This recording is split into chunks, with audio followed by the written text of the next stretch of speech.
What's up, everybody? Hey, Welcome everybody. back to Dad Talk. It's 7:15. It's not 8 o'clock p.m. Dwayne. That you Eastern. know what? We're like crazy people. Getting on here, getting on there, but we are missing something. We are missing something. Did we play the intro? What is that? I'm trying to think. What?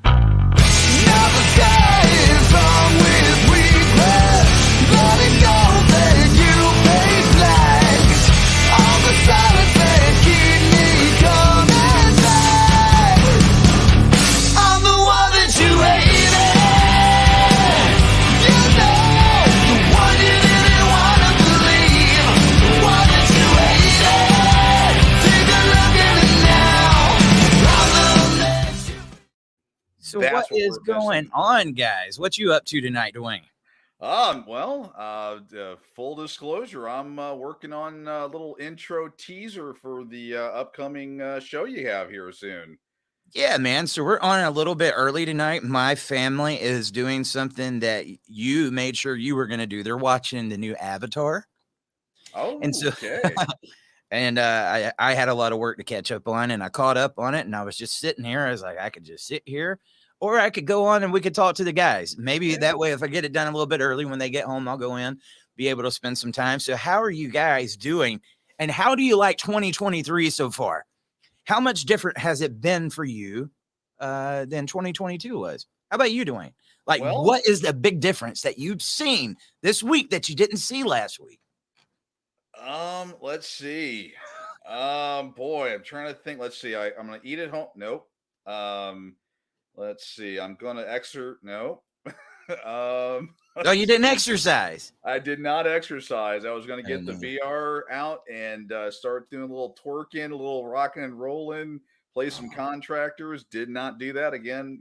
Getting the dad talk today stuff rolling and all that. That of course I say that and I'm like, oh, he's so altruistic. Now I want to sit on my butt and not do anything. Versus, I'd rather do this than work out. So it look was at doing all that good. beard down there, I dude. know. I'm feeling a little Yeah. not I'm cool not feeling there. as masculine now. That is like, yeah. He said, spent it with my 5-year-old son and my 27-year-old daughter, and now 9-year-old granddaughter. Awesome, brother. That is awesome. God, Yeah. Sunday and Monday off. It's been perfect. Oh, and I have the kiddos until tomorrow. Good, dude. I'm Awesome. glad you guys are having some good times with that. Yeah, dude. I just been on here trying to work, trying to get some more stuff going on. We've got a very important show that I want to tell the community about coming up on Thursday. We want everybody. I mean, we want you to tune in every time we go live. We're not just on here doing this to do it. We are Right. doing it trying to raise the importance of fathers' rights and what's going on in the family court. Dana Cornwell already done showed up, already gave some stars. Dana, Yeah. thank you. Yeah. Man, they've been a really big supporter here lately. I do appreciate you, it. Dana. Anybody else, if you got stars, funny thing about stars, funny thing about talking about the twerking and stuff, we got to be careful. We can't talk about that one no more. I'm not gonna put out his personal business. I won't say what page it was. I got a really good buddy that runs another dad page, really, really big. A lot of you guys probably follow it.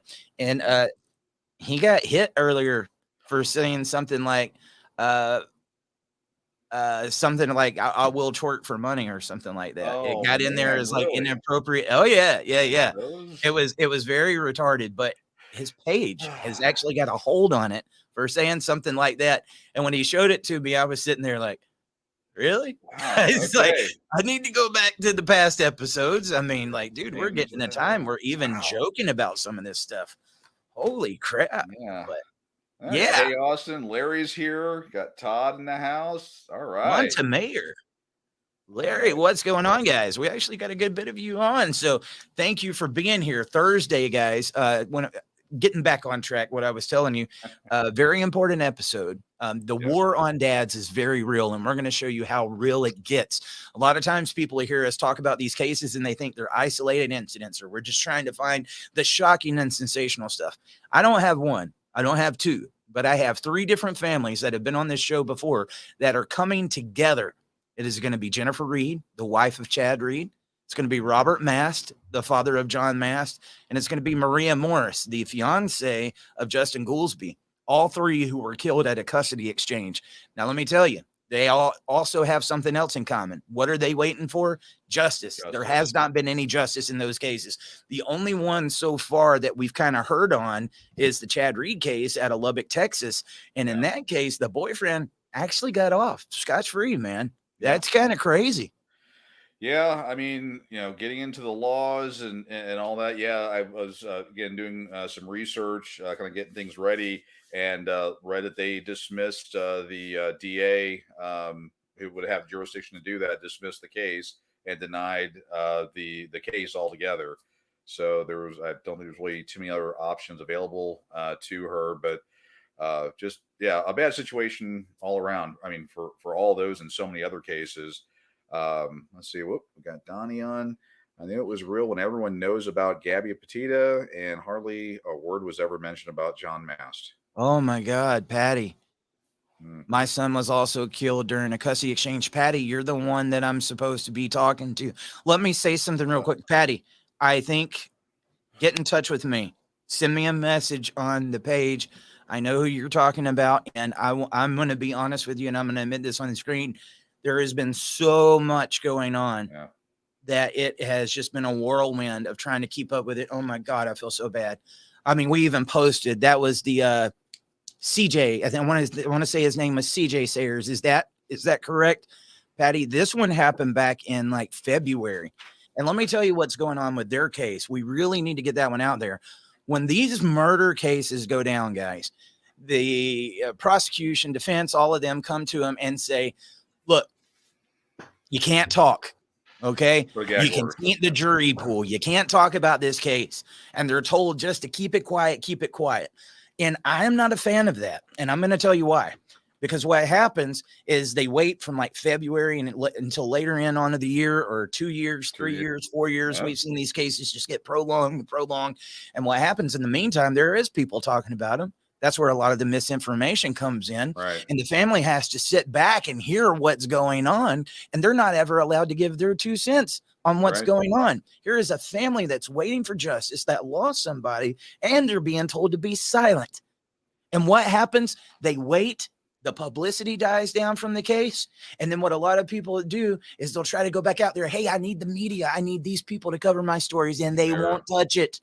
Right. They won't touch it. And so now all this misinformation's got out about the case, and these families sitting here waiting for justice are like, you forgot about us. Right. And that is just sickening, man. It is so sickening. Yes. Here goes Patty right here. Thank you for tuning in. She said we were not allowed to say anything.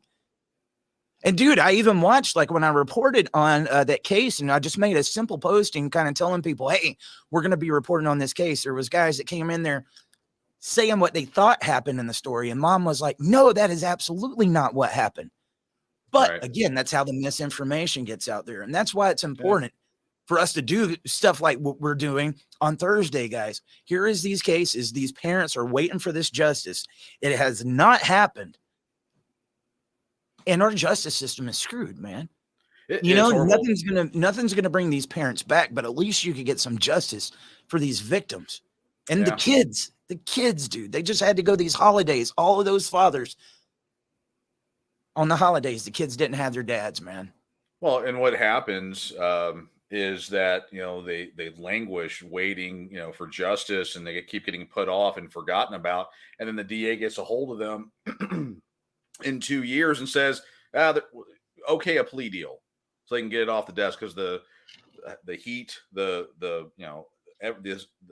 pain and all that isn't as great as the day it happened, when you want that immediate justice, and they just let it sit there, and they want to just get it off their books and move on to the next thing. And it's horrible. It really is, man. Patty, seriously, just get in touch with me. I am behind that story, and we're not the ones that, when it's not making NBC or the headlines or Good Morning America, that's going to turn our backs on you.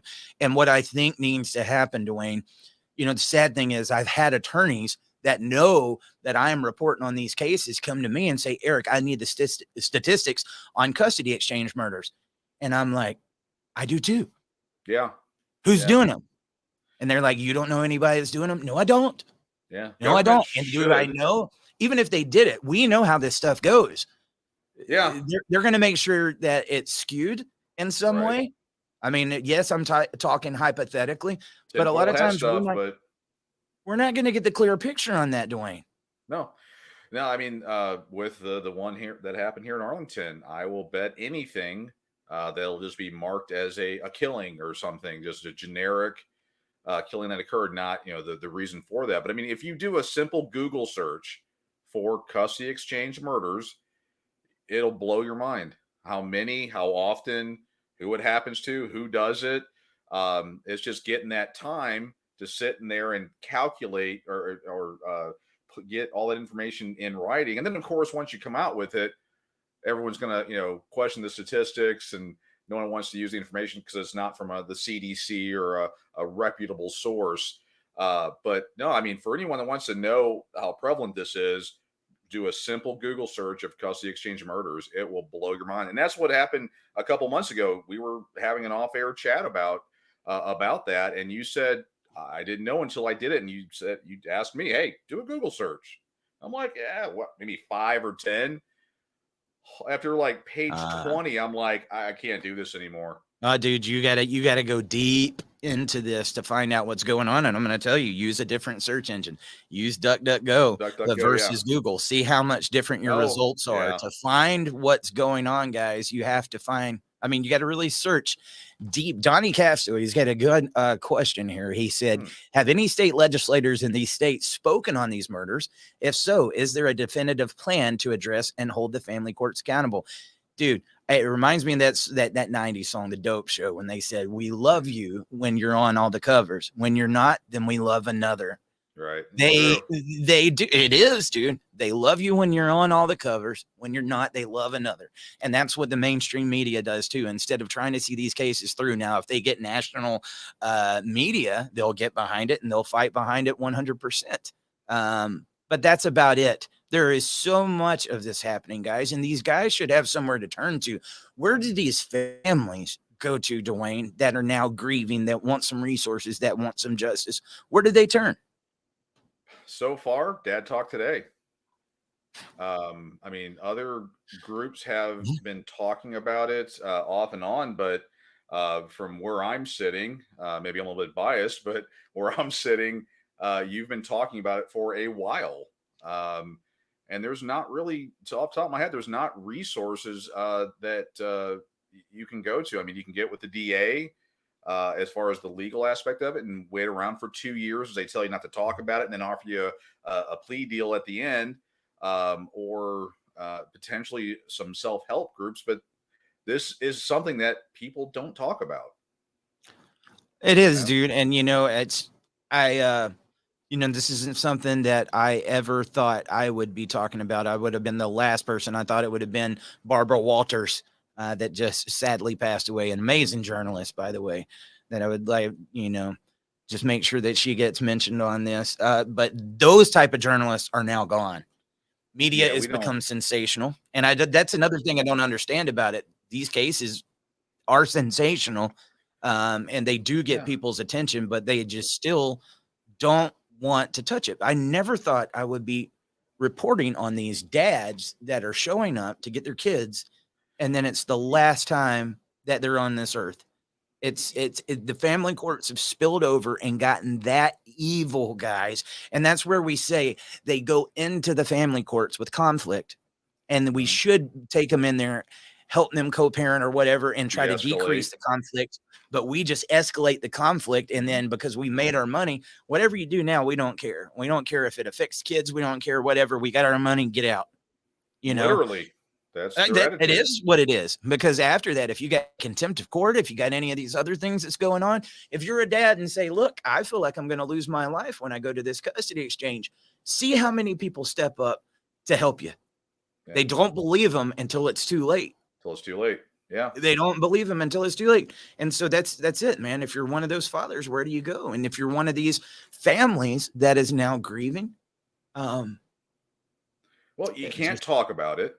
Because again, you're under the gag order. So when you have family and friends that want to talk to you about it, you can't because you're under a gag order. And it's a double-edged sword. I understand that they don't want to taint the jury pool. I mean, in other high-profile cases, that's what's happened. They have to do a change of venue and all these other things, but you know, allowing the misinformation to be spread, not getting that justice or not having that communication, the family and the children are just left sitting there going, you know, I thought the world worked this way, and it obviously doesn't. What do you do? Dude, if you feel a calling, sometimes you just got to answer it, guys. And the weirdest thing is, we haven't been saying let's go live at 7:15. There was something that I was like, Dwayne, I feel like we should go on. Dwayne, you want to go on? And so I'm reading this right here. You know, no one would help my granddaughter. They let the guy who killed her dad live with her. I made my eye twitch. I'm sorry. Well, dude, is that not indicative of the Chad Reed? Yeah. No one would help my granddaughter. They let the guy who killed her dad live. The boyfriend was probably in the house living with his daughter. And then that's who ended up killing the dad.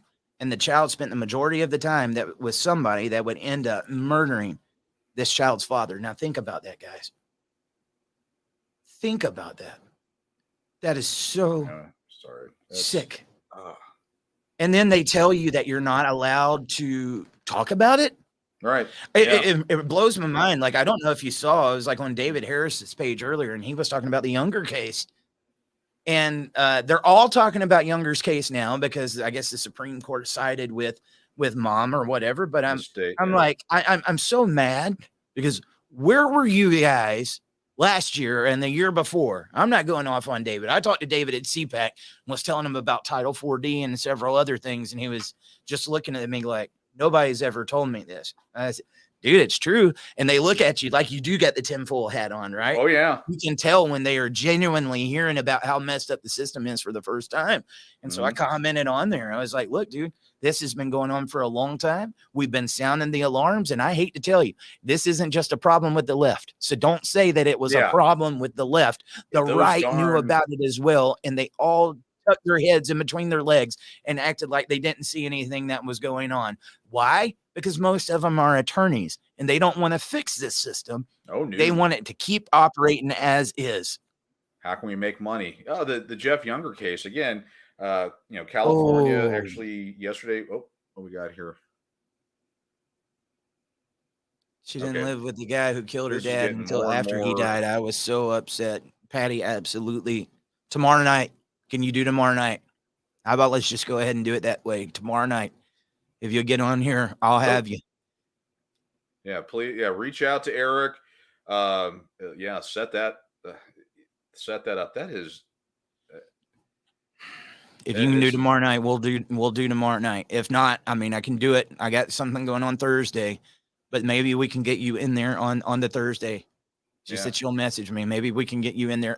Look, these parents that this is happening to, families, if you know somebody that's lost somebody to these custody exchanges, I hate to tell you guys this. Most of the time they don't care. Okay. You are going to have to form a group, and together, if you meet the Mass family, if you meet the Reeds, if you meet the Goolsbys, if you meet these people, and then you guys come together, and then now instead of just saying, hey, this happened to my son, we're saying it happened to all of them. Right. Look, you know what I mean? There's power in numbers, and it's the optics, because what they do with these cases, they do it to Dad Talk all the time. They say he's just cherry picking these cases and it's not happening like he's saying it is. Yes, I am. I even got accused before I came on here. I was putting out a fire that Cheryl made. Picking on you, Cheryl.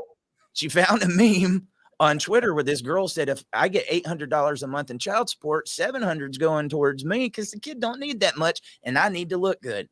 There were several people, this ain't real. This ain't real. And I was like, oh my God. And I went and found the original post and I was like, it's real. And it gets worse. If you go down that page, it gets worse. But this message, this thing that we're fighting for sounds so crazy that people think we're making it up. Now, I want to go back. The only thing that we have to base it off of is this Johnny Depp case to show people how crazy it gets. She put a turd on the bed, and then you go back and listen to the voicemails that Amber Heard was saying to Johnny. Johnny, you're a man. They're not going to believe you. Yeah. I didn't punch you. I hit you. Like there's a difference, you know? Yeah. I didn't breathe on you. I blew on you. I mean, there's no difference.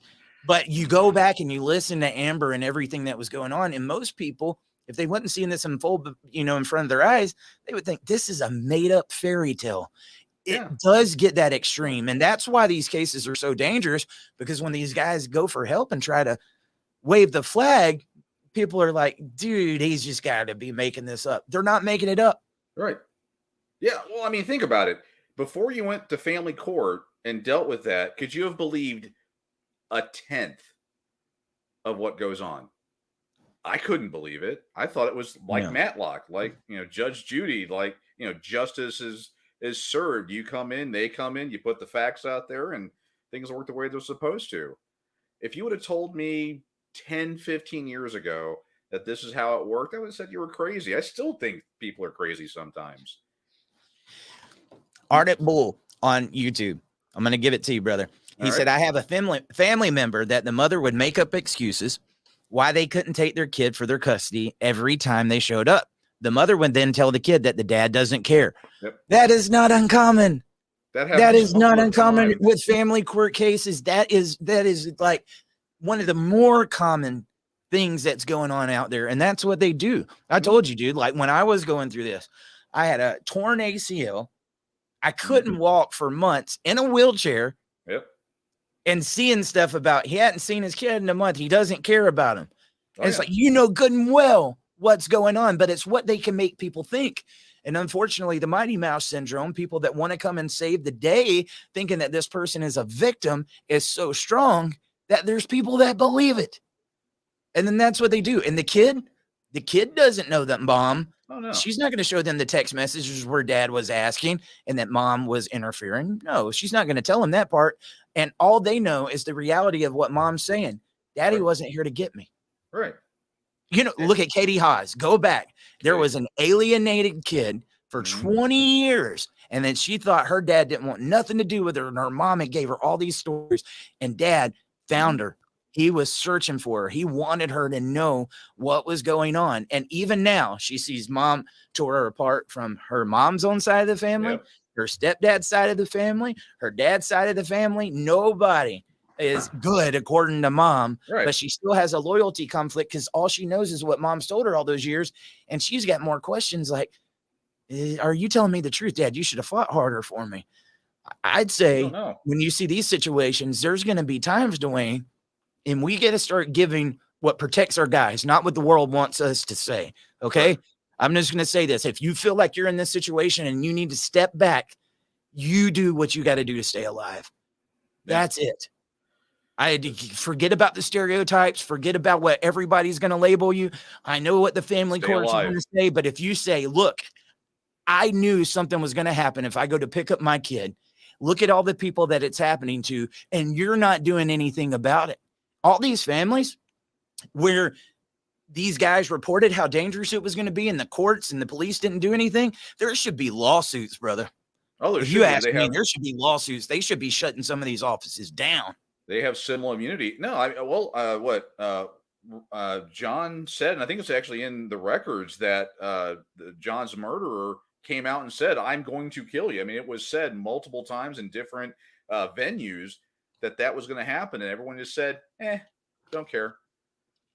But, going back to what you were talking about, about the custody exchange murders. I mean, 2 months ago, allegedly that was said. Let me just say, these cases, we got to be careful. Allegedly. I agree with Dwayne, but allegedly. Sorry. Yes. You're absolutely right. Everything. Yeah, we're not attorneys. This is all allegedly. This is parody. They get it, dude. Something that doesn't. They live in the same world as us. But going back, what you're saying, I'm trying to remember. I'm sorry, I didn't mean to do that to you, brother. Well, John was telling everybody what was going to happen, and no one believed him. They said, whatever, not going to happen, and then it happened. I mean, 2 months ago, because you think, custody exchange, that should be a no-brainer, not a big deal. I had no idea several months ago that this has actually been going on. I mean, this show, in my mind, the conversation we had, you had been researching it for a while longer, and you said, hey, check it out. And I'm like, holy crap, this is huge. And then, things started, happening. And of course you had the John Mass documentary is what 2 year old now, and then of course It it was happened 2 years released ago. October of 2021, so it's about 15 months. Yeah, and then Mhm. with your research, I mean, this has been going on for quite a while. I had no idea it was this bad. I never would have thought that you could be murdered at a custody exchange. Well, so and I don't look at even though we got decent sized following, I don't look at us as that big. But when you got celebrities and people reaching out to you, and one of the first conversations you're hearing saying, "I'm the next John Mast," that makes you raise your eyebrows and Yeah, like you don't know who all this is reaching. You don't. I mean, even no. Thursday when Maria comes on, I had no idea about Maria or that her husband, or well, he was about to be her husband. They was just about to get married. I had no idea about Justin Goolsby, but it was Yeah. going viral over on TikTok. I stand with John, Justice for Justin. And I watched in the middle of nowhere, I stand with John go up to 2.1 million views. And I'm like, what just hit the What? video? Yeah. And that's when I reached out to her, found out. And then as she's telling me the details of this case, father-in-law showed up at a gas station. The dad had been through false allegations through the family courts, showed that he was telling the truth. And when he shows up to get his kid, it's the father-in-law that shows up, and it was Jim Brashear all over again. And it Sounds was very chilling, man. eerily similar. You So- don't, again, if you got a calling and that there's something saying we need to get deeper into this and find out what's going on. And so I want to make sure that these cases that they're trying to hide, we bring them to surface. They Mhm. need to be brought to surface. What is going on in CPS? That's what I want to know. I'm afraid to find out because look what happened to the last 2 people Yeah, of recent memory that were about to expose CPS. Coincidence? I don't know. Yep. You're like, whoa, don't want to get Clinton. But I mean, anytime anyone gets too close to CPS and what they're doing, weird stuff happens. What Schaefer, she was getting ready to expose a lot more. That the one attorney, what happened to him. Um, yeah, Jason, CPS is a field system for the children. Oh, you got that right. I mean, the Title 4E funds that they get, just that part of it alone, they're wanting to revamp. Well, they're wanting to update it to give more money. Just reading an article earlier today about that. It's just we've been for so long just keeping our heads down, trying to eke out a living and try to live our lives that we've allowed the government to do these things. We've got to say we're done. We and these things need to be exposed. The people need to stand up, need to go ahead and say we're not going to take it and start changing the system. That's what has to Absolutely. happen. Do you or I have the final plan in order to make that happen? No, but if we get enough people involved, someone's going to have some good ideas. If the establishment sees that there are 10 million people actively pursuing this, they're going to take notice, and maybe they'll come up with a wonderful idea to revamp it themselves. I'm with process you, ain't brother. working. Tracy Barnett here on Facebook said, how in the world can anyone watch the Chad Reed shooting and determine he posed any threat? His only threat was that what he said, he was going to take them all back to court. I'm going to tell you, I've heard Chad's case has been one of those that people have liked to argue about. I'm We're just going to be open and honest with you. I've talked to Jennifer about this, and I want to make sure to go over that with the show. She needs to get this out. One, she didn't know that she was going to be watching her husband murdered. Right. And dude, the whole world watched Chad get murdered. It's on freaking YouTube. It was on Good Morning America. Yep. Okay. For goodness sakes, you watch Kyle shoot Chad. Now, when Chad showed up, this was from my understanding, allegedly, I hate having to say that, but I'm going to say it. When Chad showed up, this wasn't the first time that he had been blocked from seeing his kid. He showed up there thinking he was going to get to see his kid. Mom had sent the kid somewhere else. He was mad. He was mad. His emotions really did take over. And it's easy for people to say he should have just left. we all have those moments, and we know that anger comes, like we was talking about earlier, from a place where somebody cared. Right. Well, the boyfriend comes out. Well, the boyfriend was married to a judge. He was there having an affair, allegedly. That's what, dude, this is how screwed up this case gets. Yeah. And then Chad's saying, where's my kid? And he brings out a shotgun. He should have never brought out a gun in the first place. What threat was Chad making while he stood there? Now, once he got out there, he was like, go ahead, shoot me. Go ahead. You know, he was there. It was like, whatever it takes. I'm coming to get my kid. You're not making me leave. And then that's when he got shot. And then Jennifer was in total shock. Look what you just did. And anybody that's been in one of these situations, unless you've walked a mile into my shoe, you don't understand. I remember, like, when I lost my dad, it wasn't due to a murder, but I remember, like, months afterwards, still trying to process, like, is he really gone? Oh yeah. You're in shock. I don't even remember that week leading up to it. And there's so many details in that case, but the one thing that unmistakably we sat there and watched was this guy shoot Chad Reed, who didn't have a gun, that wasn't posing a threat. Yes, he was angry. And if you keep somebody's kids from them, they're probably going to get angry. Right. I mean, wouldn't you think? That's and you and I, talked about this offline, and I mean, kind of. I'm in that. Is again, being a Texan, I understand the castle doctrine, the way the law reads, the stand your ground, and all that. And being a Second Amendment guy myself, I get. And again, I know this is not popular and doesn't make me popular at all, but I get both sides of it. With what happened, I mean, it's a horrible tragedy what happened, and I can't say I would have done anything different on either side. I'll be perfectly honest, and I know that's not popular and people may not like it, but it's one of those.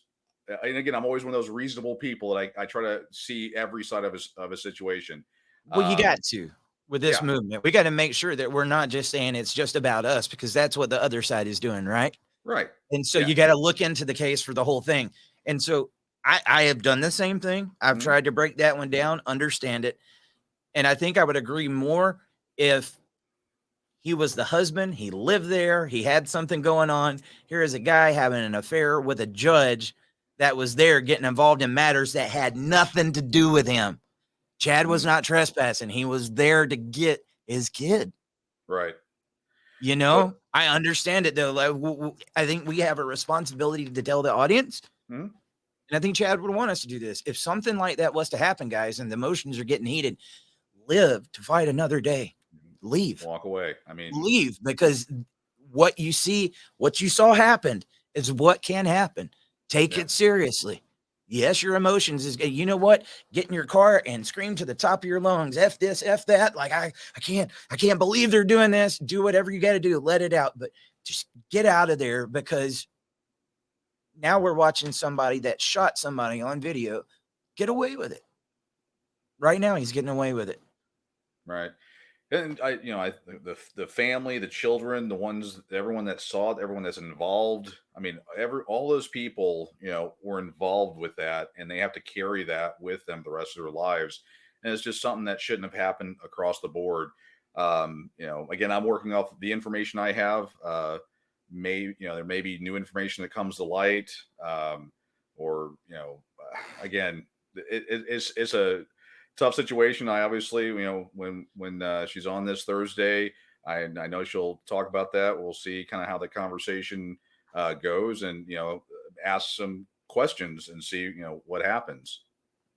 It's and I think that's the biggest thing, dude. Like, people, especially the outside world, you got to understand something, guys. They're not looking for the million things that went wrong in that scenario. Right. They're looking for the one thing that they can justify what you guys are going through. You can sit here and have a mountain of evidence showing how dads get screwed all day long, but they're going to find the one example of where the deadbeat was, which is what they do all the time, to paint all you guys with the same paintbrush. Right. And it's very hard to talk about these issues. And that's why it's important. I think that story is covered right, and that we do go through some of those details. What was going on here? Right. Because at the end of the day, what happened was wrong. It was wrong. And I don't know, man.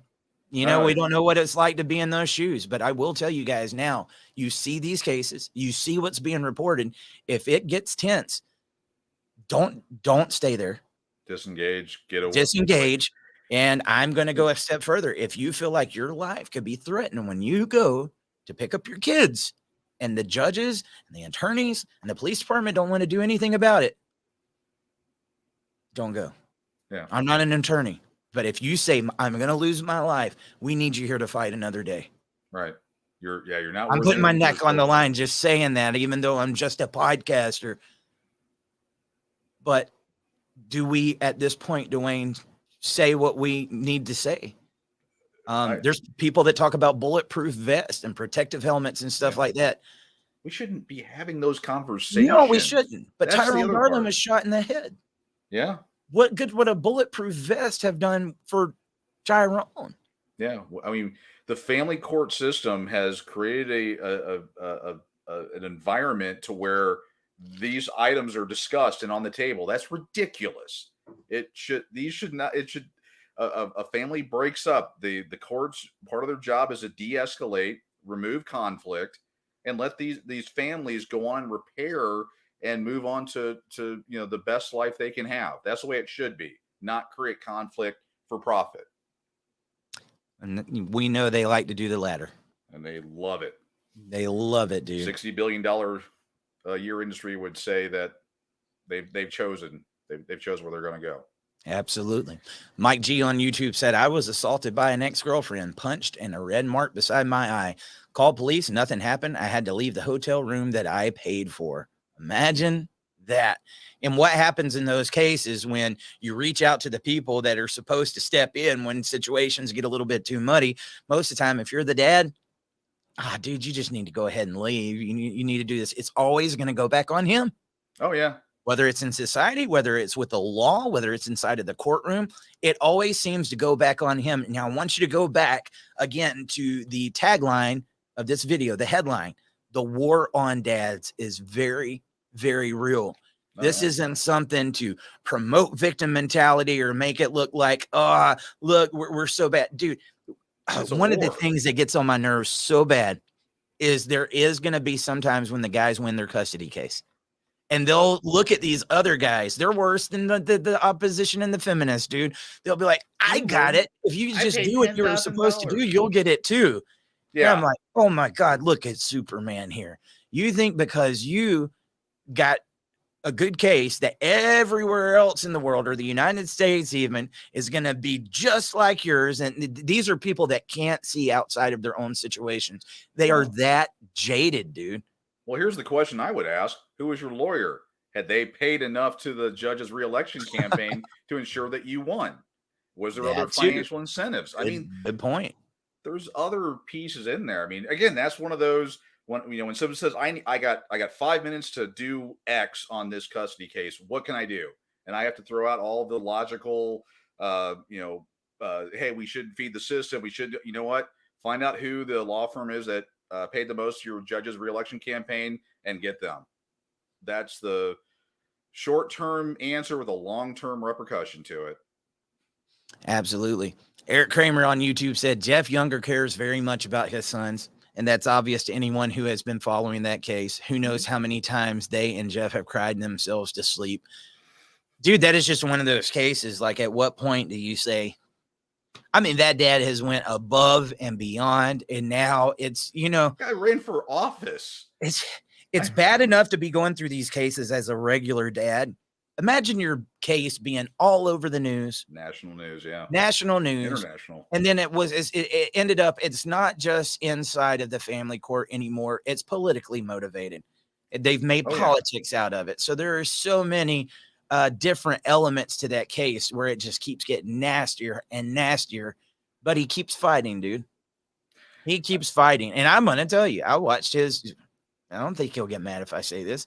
I watched when he went and hired some attorneys, got up some money to get some attorneys, and they stunk so bad to the point that he finally said, look, I've paid everything I can. I'm just going to go in there and represent myself. Yeah. And I'm going to tell you, he did a much better job than those attorneys did. He did a great job. Had the judge involved not been leaning the way she leaned, this may have been a little different. But Thank you, Frank. Thank you, Frank, for those stars. Sorry, brother. yeah, with the judge. I mean, I mean, everyone thinks this is a Democratic issue or something. No, actually, Yeah. Democrats have done quite a bit to help this. And I'm a staunch conservative. Our Republican folks here in Texas, and again, Jeff Younger's case is in Dallas, Texas, which is But right are they across. really, Dwayne? They're not. That's the thing. They are not. Yeah, you're gonna get me lit up here. They're not. They are rhinos, Republican in name only. They are selling themselves out to whoever pays them the most money. Greg Abbott had 3 special sessions. He could have changed the law or done something to affect change for Jeff Younger. He chose not to, and that's not allegedly. Somewhere I'll there's stand out on my there, record there is a supporter, there's a Republican hearing you saying that, and it's just like you are spitting right in their face. Here's the thing. Bring I it. want you to go listen to everything that this man just said and tell him where he was lying. That's the thing. We're not talking about the tag that they got beside their name. That's not what we're doing. Yeah. Cheering for football teams. We'll call it out on both sides. You just heard a guy say he's a staunch conservative, right? But what these guys claim they stand for versus what they actually stand for.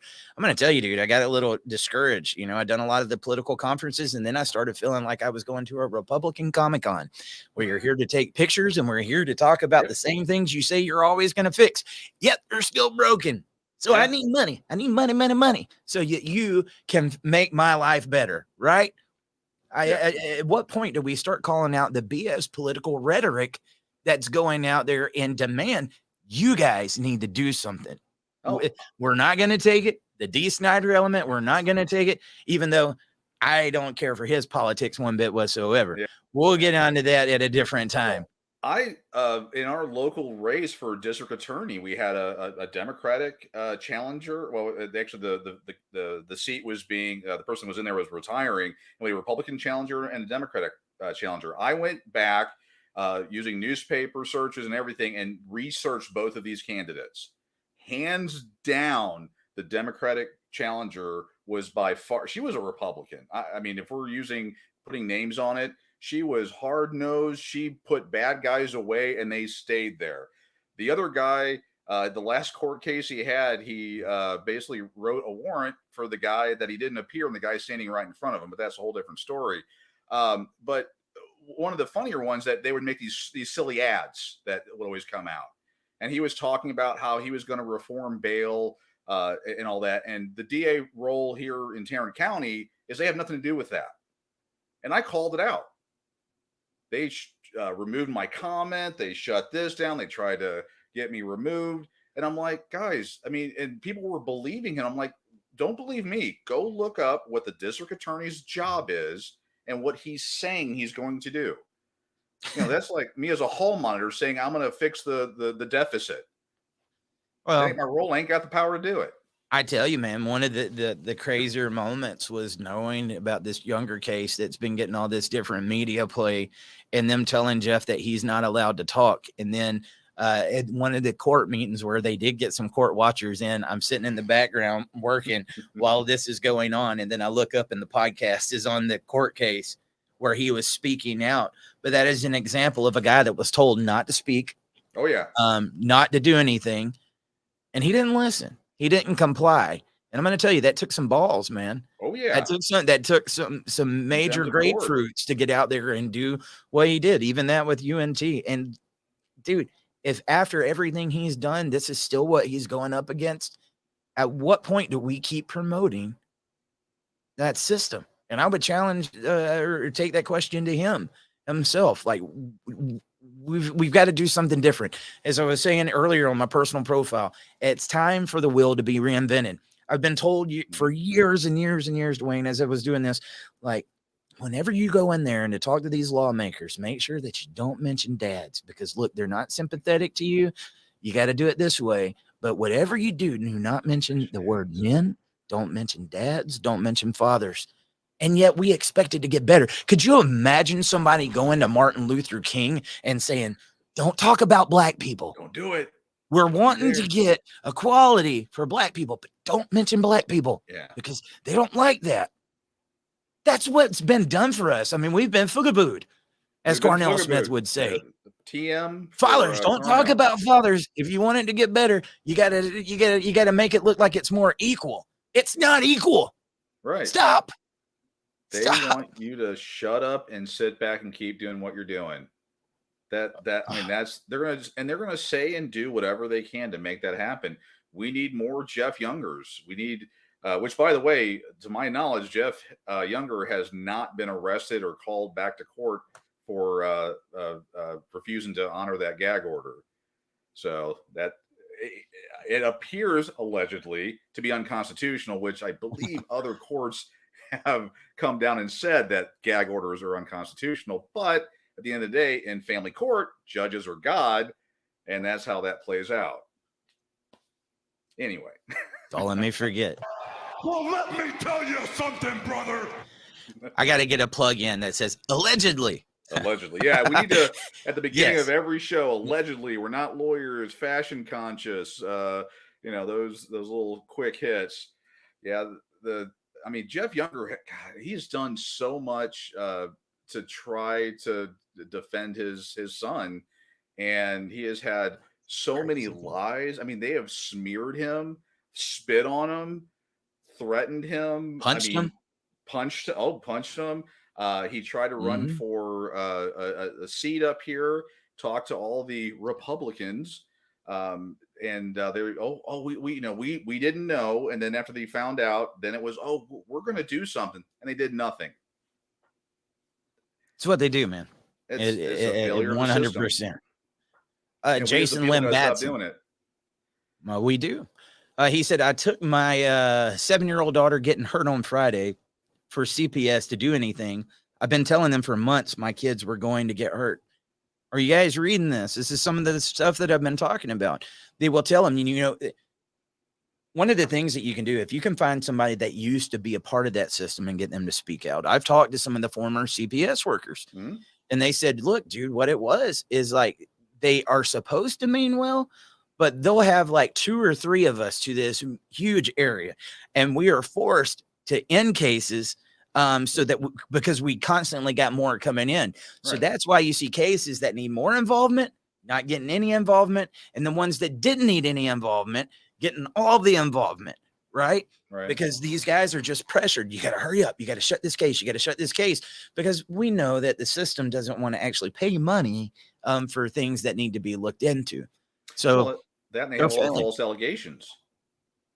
So, because what they'll do is right before it's time for a dad's pickup time, they'll call CPS, which puts a lock on everything, and they don't have to give the kid up, and then they go through all that. I mean, again, most of the CPS stuff turns out to be false. I think it's like 80-85%.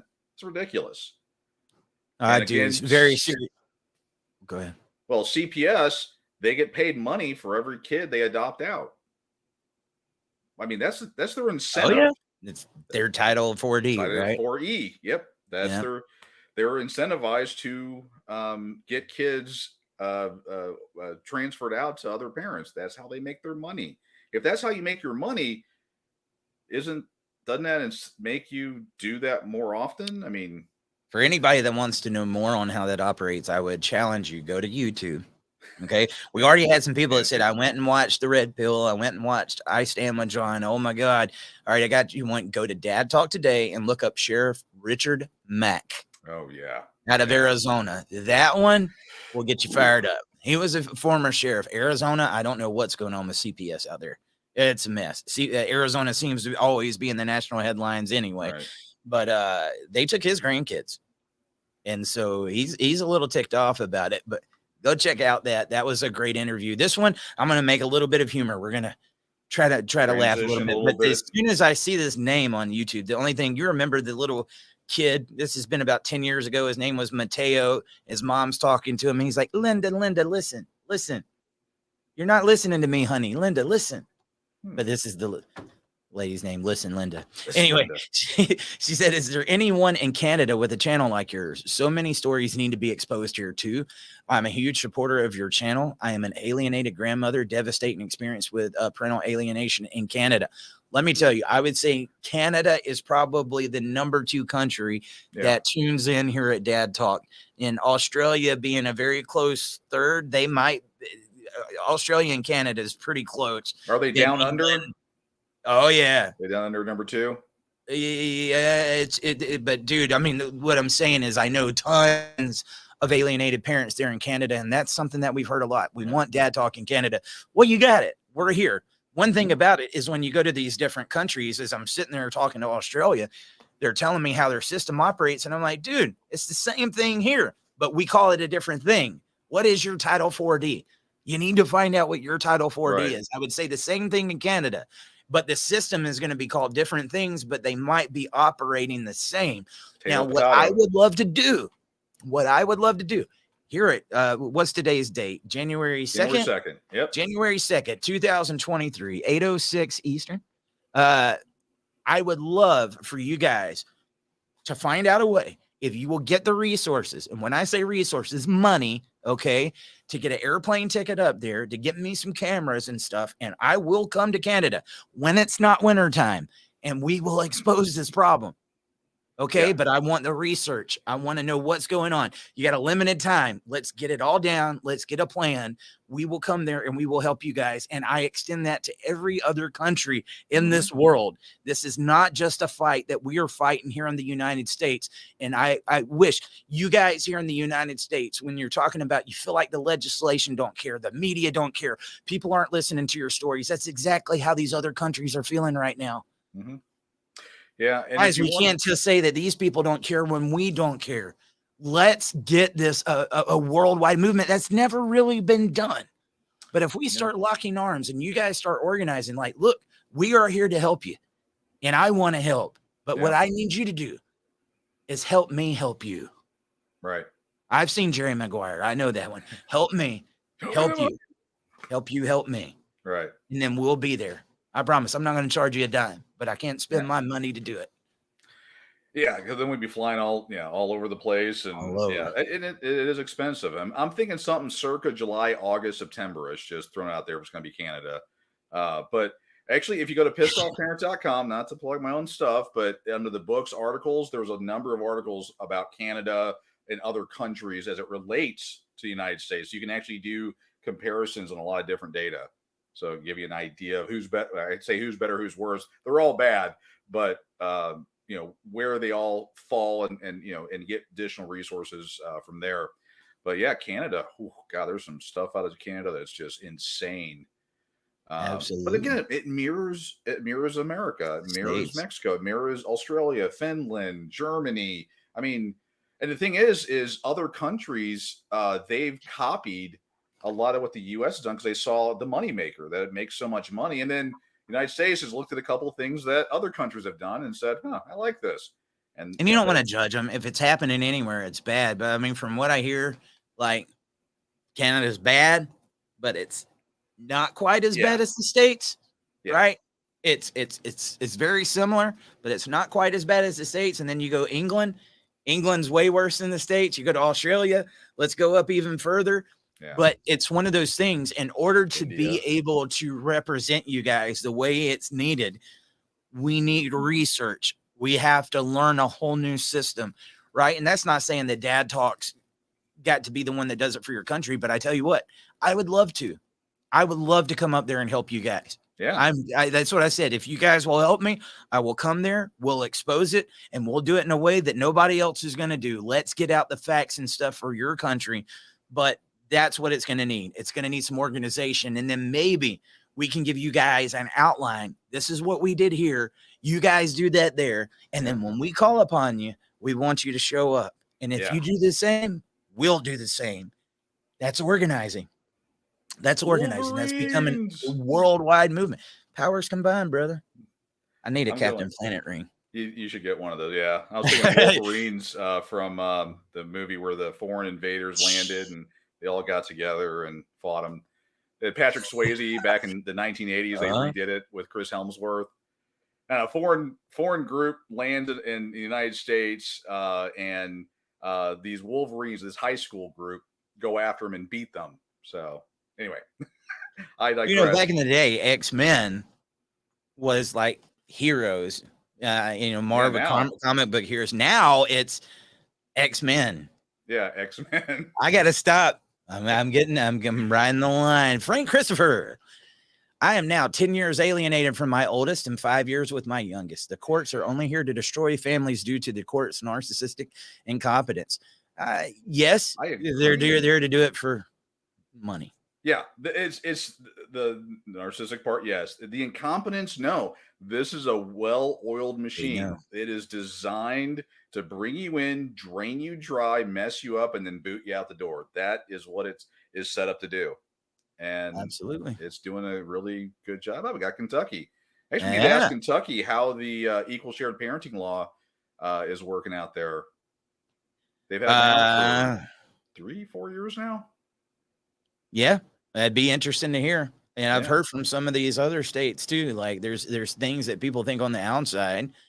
I had one earlier telling me I'm from the great state of Florida where it's equal. Like, okay. That's actually it's on the main site, but we have these people, and this is part of the lies, the myths, whatever. It's like, oh, we're becoming 50-50. We're becoming this. No. Go to the CDC, HHS databases, and check out. It's all available on the website, but check out the data and the direction it's going. I know Colonel had come on and said that it's getting better. Not the data. I mean, not the HHS and CDC data that I'm seeing. He may have got it from a different location, or it may have been skinny down, or I don't want to disagree with the great Carnell here, but where I'm showing it's getting worse. I could be wrong, but that's my data. Well, it's according to. There's, like I said, the statistics can be all over the place, and it's hard to even quote a statistics because those are that's like a projected image of what the problem is. Right. But then you can go to all these different websites that are going to tell you all these different statistics. I can show you one that is completely flip-flop from the other. The one thing that we can safely say is fathers are getting screwed. No doubt about it. I don't care how much they try to skew the statistics. You cannot do it. I actually did a poll on Instagram earlier. I made a little reel and I was like, are fathers treated equal in family courts? Do they have the same rights as mothers? Did you have this experience? 96% voted no. Okay. So there was 4% in there, I'm guessing, that said, oh, we got it. So 96% should have got it too. Right? Mighty Mouse, dude. I swear. Donnie Casto II said, we haven't hit an all-time low as a nation when fathers have to fear for seeing their kids because they might die. Says a lot, don't it? Yeah. You know what, Dwayne? Man, the crazy thing is, I look at that. John Mass didn't take no time in getting to that parking lot thinking he was going to see his kids. He even sent me a picture saying, on one custody, I get to see the kids. And I was like, awesome. He knew in his heart something like that could happen, but I don't think he thought it was going to happen that day. Yeah. I don't think any of these guys show up thinking that's going to happen. If they knew I'm going to lose my life, they would probably not show. These are guys that want their kids that bad. It is the perfect carrot to dangle in front of their face. And the system, you guys claim that you want to do what's just, liberty and justice for all, bullcrap. I wipe my butt with that. You are so full of crap. No. Not liberty and justice for all. If that was true, these guys, you'd be listening to them when they come to you.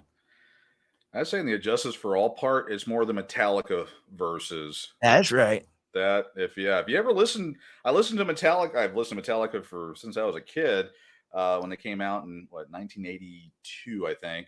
And when Injustice for All came out, I listened to it. I'm like, oh, this is great. And the courts are evil and blah, blah. And then when I got older, and well, when I had a short-lived podcast, that was my intro song.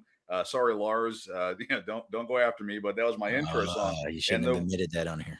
And Lars is going. Yeah, you know what? That's worse than Hillary. Yeah, that's true. I'm kidding, Lars. You were right. You were right. I got to give it to Lars. He was right. If you watched the Netflix documentary on. I still haven't watched that. You got to watch. Yeah, Lars was right at the end of the day. You know, I joke about I'd love to meet Metallica. Any of them, I'd love to get sued by them just so I could have their signature on some court documents. But yeah, the Injustice for All song, you know, the lyrics, go back and listen to them. I mean, it is spot on to Are you what. guys ready for the name of my upcoming book? It's the perfect time to plug it. I'm not trying to plug it, but you just gave it to me. You ready? You get to hear it for the first time here on Dad Talk. And Justice for Dads. Ooh, nice. Yep. And don't think that wasn't a play off of Metallica. Hey, no, it wasn't. Lars, no, it wasn't. Yeah, it was. No, it was not. Take it back. Take it back. So it was a play off of the Pledge of Allegiance. Okay. I mean, I figured that you'd have. Are you going to have like the statue, the Justice Lady, have it be a dude?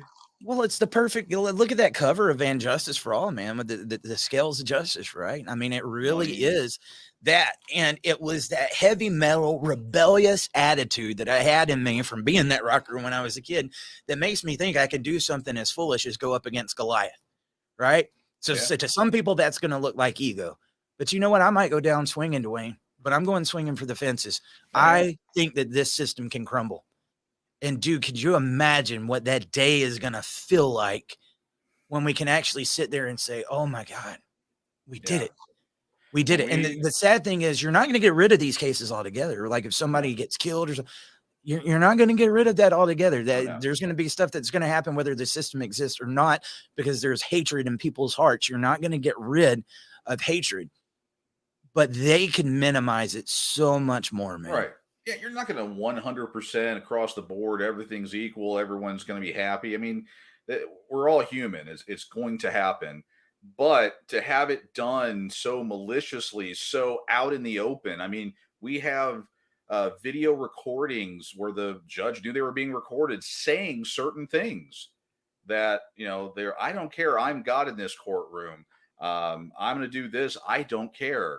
You know, just they've got to that point where they say and do whatever they want to, and they don't fear any type of accountability because they know how bad the system's rigged. We've got to change that. We've got to re-educate everybody sitting here right now. I'm telling you, whatever you've known up until this point, it's it, reinventing the wheel. Because where has that wheel gotten us? I'm telling you guys, stop being silent. Stop waiting for somebody else to do it. And Justice for Dads is going to come when dads get together. We dads have got to be boisterous, and we can't be silent no more. We are the silent majority. I mean, I hate to say it. It's the guys. And again, you're at work. It's the perfect plan. When we talk about the broken system, yeah, in a way, but it's working as designed. And it's a system that knows most of you aren't going to have the time, the resources, or the media or anything to actually fight it. So most people are going to say it is what it is. Right. They accept their deal and they move on, or they get their deal and it works whatever way, and then they walk away. They don't want to make it better for anybody else. You know, that altruistic. We need more of those people. We got one of those comments that are going to be followed up on that you was talking. I'm going to go down the list though, but I just saw it. I got a little bit ahead of myself. All right. So Kentucky will be on the conversation. Listen, Linda. Listen, Linda. Listen. I haven't seen my granddaughter since December 2019. Ran into them at store, have a court order. Mother left and come back attacking me. Had to stay calm for my safety. Went to cops, nothing. Back to court. You know, Linda, if you go back to the podcast that we just did earlier today, we talked about in-laws or outlaws. You can be one of those that protects the relationship with the kids and does what's in their best interest, or you can be that outlaw that does everything to do this. And then what that relationship is like. I am of the impression like grandparents, loving grandparents like you should have rights. Unfortunately, I mean, it's hard enough for a dad, a biological dad, to get any type of rights to his kid. Forget dad's parents. You know what I mean? Just forget it. But that was a conversation that we had earlier today. So I'm so sorry if I was an alienated grandparent. What would you do, Dwayne? Oh, I mean, that goes even further. We just keep talking about like if we sat here, we could do a whole year's worth of episode on resources that could be made for this community. Yeah. Nonstop. Yeah, I have actually on the site, I have the importance of grandparents, the statistics on grandparents. But what can grandparents do? Unfortunately, most states don't have laws for grandparents. My advice, at least in the long run, would be to get with other grandparents and petition your legislators. Carnell talked about when he was on, getting a bunch of grandparents together down there and saying, need to change. That may get somewhere. That would be one thing in the short run. There's not a whole lot you can do. I mean, I try to give that pie in the sky. I tried to do that earlier on the show earlier, and came back to bite me. But in the harsh reality that we're in, there's not a whole lot you can do. I would keep a journal and talk about things that hopefully one day the grandkids will get to see that and see how much you did care about them. Work with your child to help them to work and get access to that grandchild. I wish I had advice. Because it's hard enough for the dad to get time with the child. The grandparents are even further removed. They're going to laugh at the dad. They're going to just completely bypass the grandparents as far as the judiciary and just society. Which I wish I had better. I wish I had some type of do these 10 steps. Most states don't have grandparent laws. I mean, they have dad laws, and look what happens. I mean, I don't want to make light of that, but we have laws in place that moms and dads are equal. We know how that's going. Grandparents aren't even mentioned. Perfect segue into the next comment that's coming up. I want you guys to understand something. I take heat sometimes for saying some things because I know they're unpopular. And one of them has been because I know what this movement has been conditioned for up until this point. You ask most people, what is the solution? What do we need? What's it going to be doing? 50-50. Yeah. We need equal shared parenting. Yeah. Everything we And talk we about hear is the equal shared 50-50 and equal shared parenting all the time. And it got to one of the points, like I really didn't start registering with it until I got in there with the John Mass Foundation, started researching grants, started reading more up on VAWA and everything that was going on. And it's like one day after all these years of fighting 50-50, 50-50, 50-50, I started saying, what good is 50-50 going to do this movement if the culture with dads is not fixed? Right. Because the silver bullet, I'm afraid, is just going to get used more because that person that wants that control, that wants to make these false allegations and stuff, they don't just go away. They don't just say, the law changed. 50-50, it's okay. Get what you want. No, how can I get what I want? Right. Well, right now, there's no consequences for those false allegations. So what's going to happen in those states where that's going on? And look, that's going against the grain. There's people that has literally just put that in people's heads that 50-50 is the answer. And I think we do need 50-50, but alone without consequences for false allegations is going to be what? Which brings up the next comment. Morgan Robinette, that was the one that was out of Kentucky. Guys, it's no better in a 50-50 state because judges and attorneys advise false allegations to backdoor custody to mothers. Yeah, I knew that was going to happen.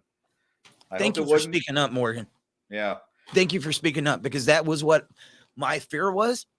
And it's not like I'm just going to take that one case and be like, I'm sure there was many people that got a relationship with their kids when these laws get passed that normally wouldn't have. Right. One father screwed over by false allegations in this system is one father too much. You understand me? Mm-hmm. Nobody should be going through that. That is almost like a murder. Once you get accused of some of the things that these guys are going through, I'm telling you, walking a mile in John's footsteps, going back through there, talking to the therapist and the different people that he saw. Once he was accused of that, John's life was never going to be the same. Yeah. And it wasn't. So in these states where you get 50-50 and we're still got this bias against dads and you're being told when you pass the 50-50, don't talk about dads, don't talk about men. And you honestly think that's going to fix it for men? Yeah. 50-50 is not an ending point. I mean, that's where we need to I mean, the fight is nowhere near over. But that gives you also an idea of how much they don't want change, because they're smart enough to know. I mean, again, looks like Kentucky has done what I thought they'd do.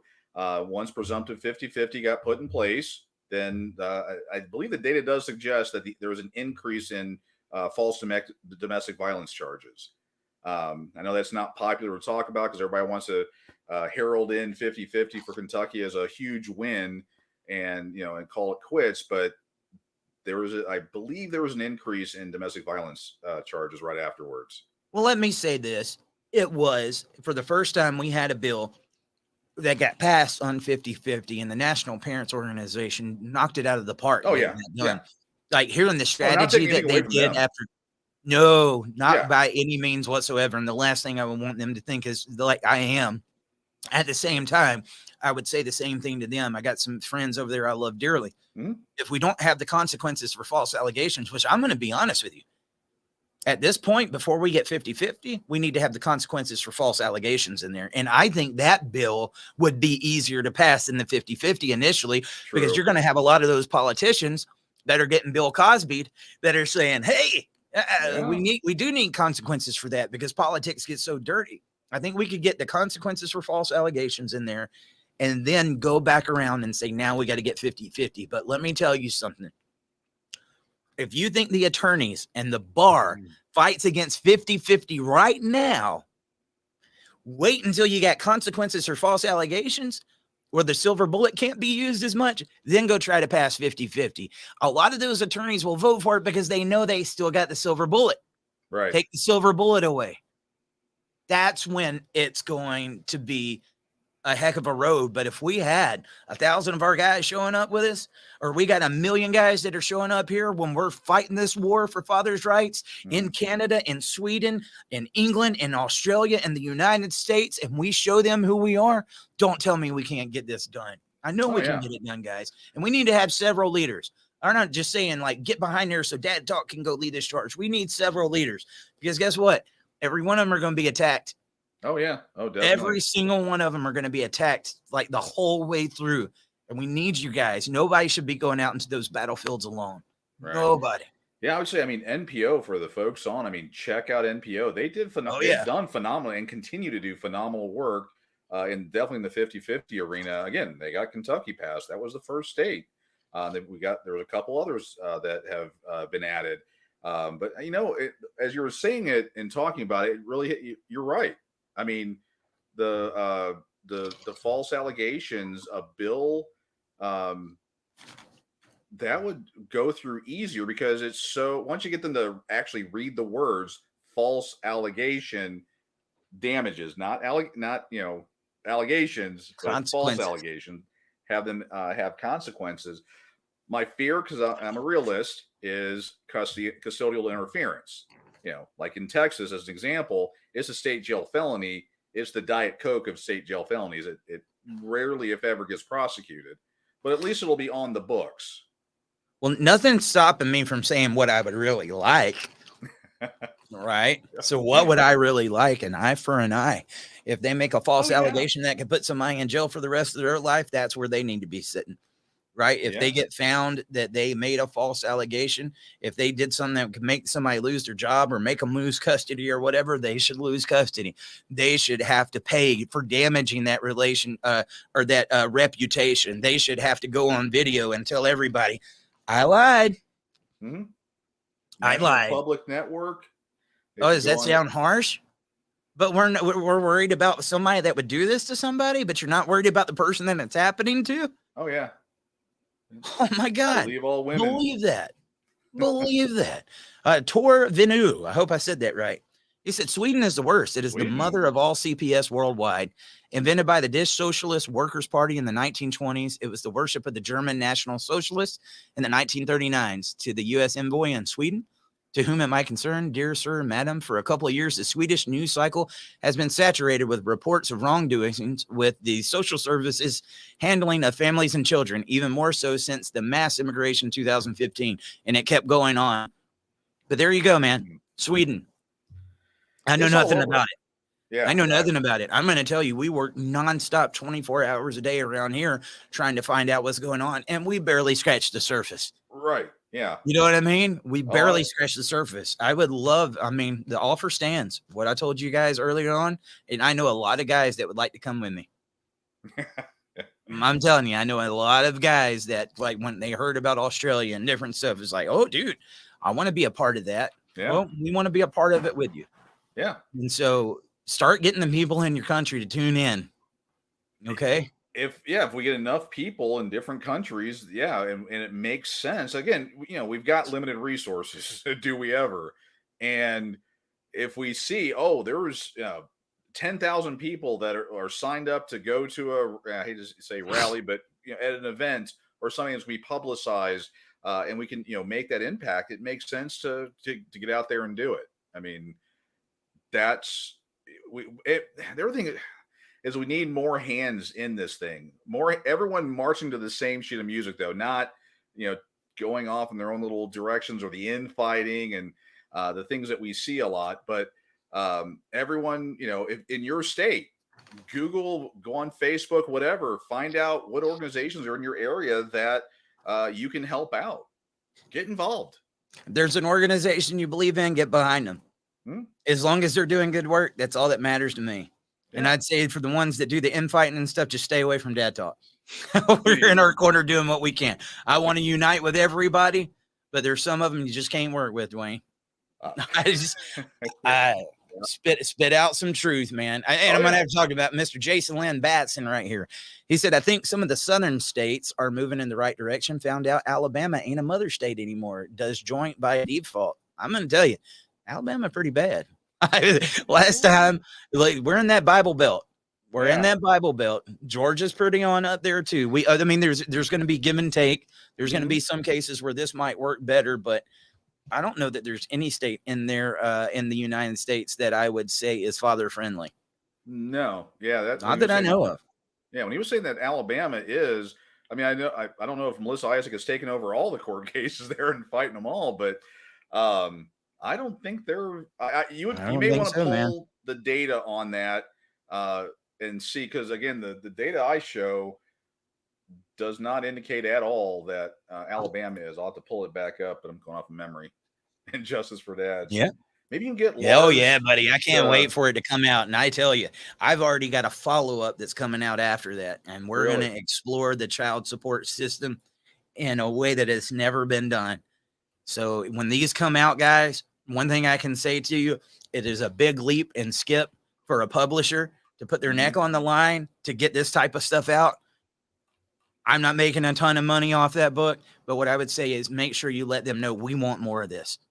We want more of this. And I'm going to run some stuff leading up to it. And like, I don't think my autograph means much, but if you want some autograph copies or me to write your name in the book, just be watching out for that. I'll get it out and let's show them, because that's one of the things that the media and different people want to see. They want to see that there's an audience behind it, because we don't want to get on something that's going to hurt our reputation and stuff like this. These guys, 100%, Father's Rights, Red Pill guys said that we want to give you an opportunity to get this book out. And I've been wanting to do this for a while. I'm going to tell you, I wrote a full book a little over a year ago, Dwayne, and I got to the very end and started going through my own family law battle. And I was just like, I can't do this. The PTSD got me. And I was like, I don't even want to think about it. I don't even want to think about it. But then it's those moments to where, even though we talk about this every day, where I'm like, I just got to step back from it. I'm thinking of that guy that's sitting in that chair in that courtroom, and that ex that's saying all these lies about him, taking all the money, keeping him from the kids and everything, and somebody telling him, don't be emotional. Yeah. We've just taken everything you've worked hard for. We've taken your family away. We've called you every name in the book, made every accusation we possibly could, but stay calm. But keep your, you know what? I'll compare that to a thing. You know what? Have you seen those videos online where there is a child that got killed and their parent is in court listening to the murderer testify, and they will run and jump over that barrier and knock them? Oh yeah. Let me ask you a question. Which parent wouldn't be feeling the same way? And let me say, when their emotions got the best out of them because they wanted to get revenge for what happened, Did that make them less of a parent? No. Their emotions are high. You're messing with people's families. And I'm going to tell you this family court stuff, even though they might see him once every other week or once a month, some of them haven't seen him in years. It feels like a death, guys. That's what it feels like. It feels like you're murdering the relationship that this parent has with their child. It is an emotional thing. And we tell people, don't have emotions. Bullcrap. We say that we want the world to care and for dads to stop being deadbeats, but when they get mad and they fight, we're going to hold that against them too. Anything you say and or do, you're damned if you do, you're damned if you don't. And it just, dude. See, I think of the one say that grinds my gears. I think of the one early 80s, and it was a guy that I believe killed the girl, and they were extraditing him, and they were going through the airport. And I don't know if you know what I'm talking about, but they caught it live on the news. The guy was at a payphone, turns around and takes care of business with the guy. I mean, that's took care of business. Well, BTO. And that's the thing. I mean, they do this. They put you under a gag order. They do all these things to you, and then they expect you to sit there and take it. And then you're a mean, angry father. If you act out, or that you do that would be normal for anybody. I mean, if you took my kids from me under normal circumstances, I'd lose it. Call me an angry dad. I'll look at you and say, you're damn right. I'm a pissed off parent. You damn right I am. And I have a right to be angry.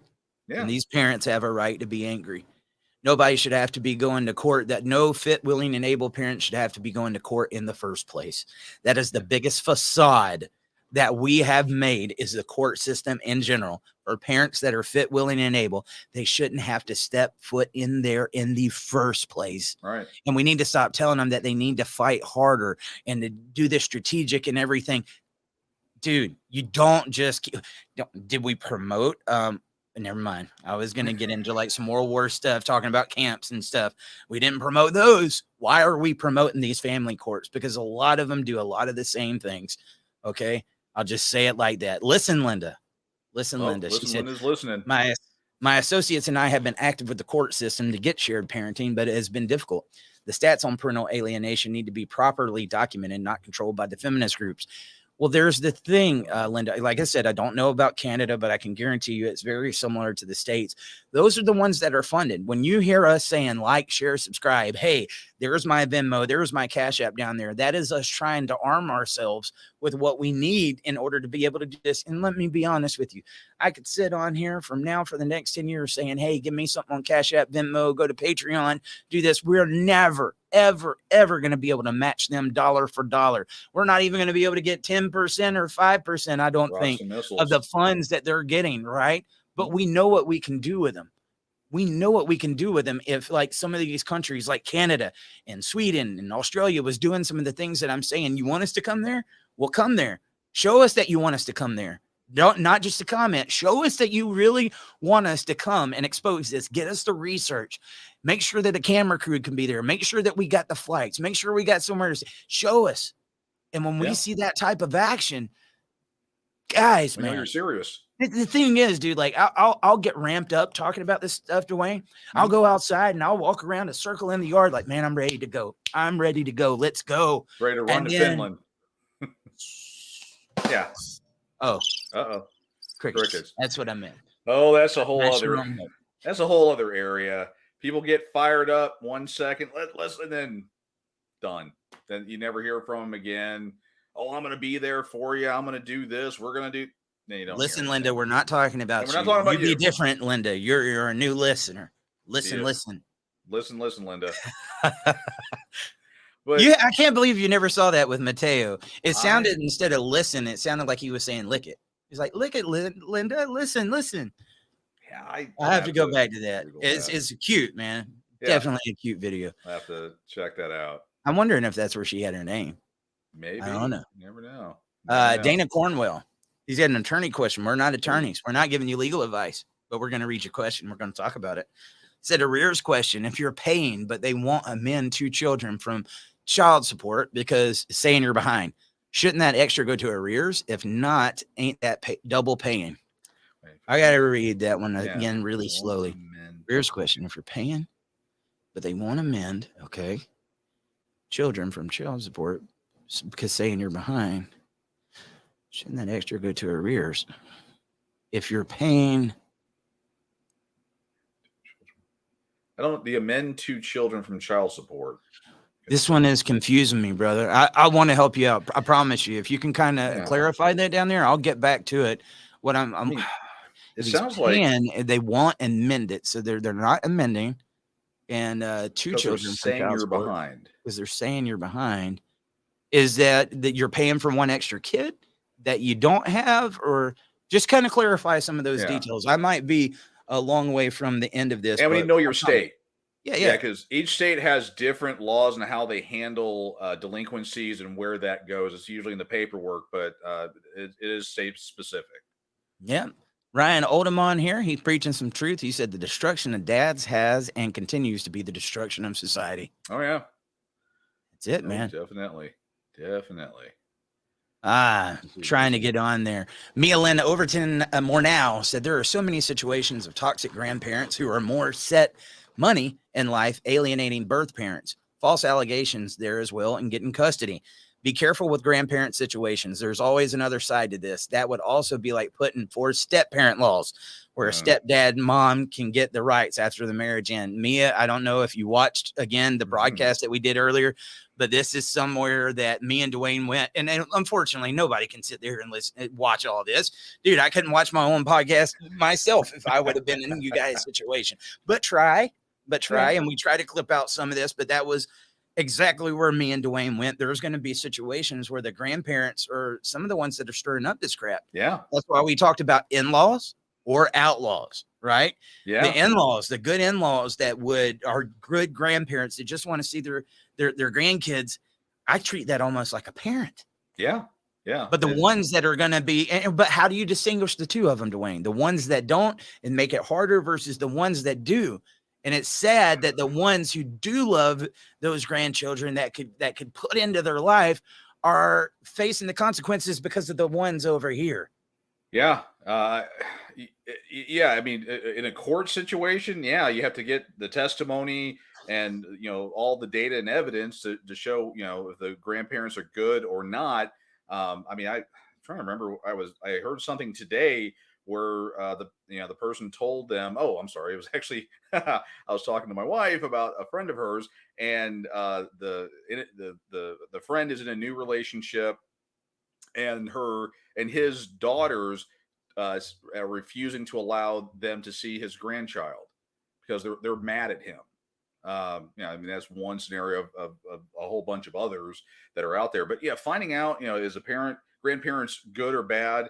In a perfect justice system, they would look at evidence, facts, and figures. But again, most states don't have grandparent laws. I mean, I would say, a bad grandparent would be someone that poisons the well, that uses that time, as you pointed out in the talk today, that they're taking out on the son-in-law, what they want to take out on their husband when they have the opportunity. It's the first time I've heard a prompt for that. You said the talk today. What kind of talk did we do today, Dwayne? Dad talk today. Yeah. Okay, go ahead. Right there. I had to get my opportunity in. On Dad talk today. Yeah, actually, my wife and I, after the show, and I was being somewhat vague on certain details of my relationship now, because I didn't. And my wife said, no, tell it warts and all. I mean, she's 100% red pill. She's like, talk about your mother-in-law. And I'm like, that would have been good to know, because I was hem-hawing around talking about, toxic, not want to talk about the toxic grandparent situation. I did let one go where, I said, hey, these children cannot have vapes, because, they were 13 and 14 at the time. And she took them out, the grandmother, and bought them vapes, and then said, don't tell your parents. You want to see the blue pill come in this show really quick? So, Dwayne, tell us how you do feel about your mother-in-law. I'm just kidding. I love my mother-in-law. She has made a lot of poor choices in her personal life, and the way she views relationships in general, that I wish she would change. Unfortunately, she is suffering the repercussions of her ongoing toxic way she handles her family at this point. Her kids and grandkids really don't want to talk to her because they have been red pilled. Yeah. As we got together and blended our families and certain things came out, I said, here are some patterns to look out for. And my wife, for the longest time, gave benefit of the doubt. And now she's like, nope, I'm not doing this anymore because, when my wife and I first got together, she tried to poison that relationship with, me and my now wife, me and my bonus daughter, enlisting her ex-husband to try to do it. Mm. Cause, the stories, the lies. Again, she's trying to live vicariously through something. She is a stunning and brave woman, but yet So there's nothing stunning nor brave. she went and bought vapes for the grandkids? Yeah. Yeah. But you do it. So why It- can't they? I did not. That's the thing. And a funny story was I'm saying you vape. Why can't kids vape? Because I'm an I'm being adult. facetious. Yeah, and I'm a I'm parent. an adult and I have a different set of standards. I am Right. of the age and I am not expected to be held to the same standards as a kid. But Right. we hear that kind of stuff, man. Oh Like, yeah, yeah. but you do it. Well, you do it. Well, I also work a 60 hour a week job. Come on up here and do that too. Yeah. But yeah, I mean, the vaping. Well, a funny story. We were talking about CPS. I have on recorded with my ex. This was a CPS agent and my ex-wife. This is where my current wife's red pill started really kicking in. Had a scenario where my ex-wife went and bought, we'll say, smoking materials for my oldest son back when he was, I think, 14 or 15. So this was a few Cheech and years ago. Chong type. Yes, Cheech and Chong. Yes, and other What a la chinga, man. a few other items there. And I, I try to reason with her. We all know how that goes. That's that counter parenting episode. And so I said, okay, well, we'll get a hold of CPS. I've had to do that before. Not good results when she got my kids drunk, but that's a whole different story. But Ooh. we had a CPS. Yeah, we had a CPS agent come out, and me and my new wife, I hate to call her a new wife, my best wife, my favorite wife, we're sitting there, and I have this recorded. So please, someone challenge me on this one. I have video cameras in the house, and there's a reason for that as well over the last 20 years of my life. But that CPS agent sat there and said that it was parental prerogative if my ex-wife buys vapes and other paraphernalia for our children. And I said, well, that didn't make sense. That's not fair. And I said, okay, so if I were to buy him a vape, I would. And she said, no, you'll lose your children. And then my favorite wife sitting next to me, is drinking all this in and going, oh my gosh, Dwayne has told me for all this time is real. She said, wait, so I'm the stepmom. Could I do it? She said, well, yeah. And again, I dare anyone to challenge me on that. I will produce the audio recording. Oh, dang, dude. That's crazy. And roughly the same. I wasn't obviously remarried at that time, but the same thing happened when my children, then 12 and 7, when we were finishing up the divorce, they were over at the mom's house. Her sister came to town, and they got the kids drunk on beer. I assume it was just beer, and they threw up and all that. And I notified the courts, notified everybody. They said parental prerogative, and I said, so if I were to do, I got in touch with the school. Everyone I thought that would be a resource, because no one would believe me or would listen to me. They could interview the children, so on and so forth. And I was told by each one of them that it's parental prerogative. And then I, of course, did well, what if I did it? You would lose your children. So when people say that bias doesn't exist, or there's not a war on dads, honky feathers, bull feathers, bull feathers. You've been fugabooed. I've been fugabooed, or I've been something with an F, but You haven't talked to Ray and Junebug. Junebug, yeah. They'll tell you all about it. So I mean, I have lots of stories like that I save for specific times. But anyway, back to the alienating grandparents, or not, or the the grandparents and all that. There are good ones and there are bad ones. I mean, we need more good ones, but unfortunately, we have a good number of bad ones. I'm with you, brother. Alan Mullins here on Facebook said, what would it take for the people to stand and get heard to make the state agencies and family judges accountable? Of course, when they were just fined a judge in West Virginia, it was $1,000. When are they going to be held accountable? Military people fight for our rights and are held to a higher standard of the law. Why not the judges that assert them rights by judgment? You know it, dude, Alan, and it is a good question. Yeah.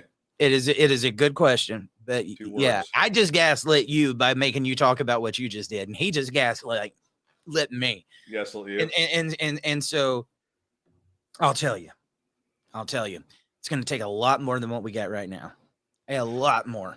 Well, the one thing that I've seen about this movement, there's no shortage of people again telling their stories, wanting to see it. And that's good because we do need people showing up, but we got to have a lot more than that.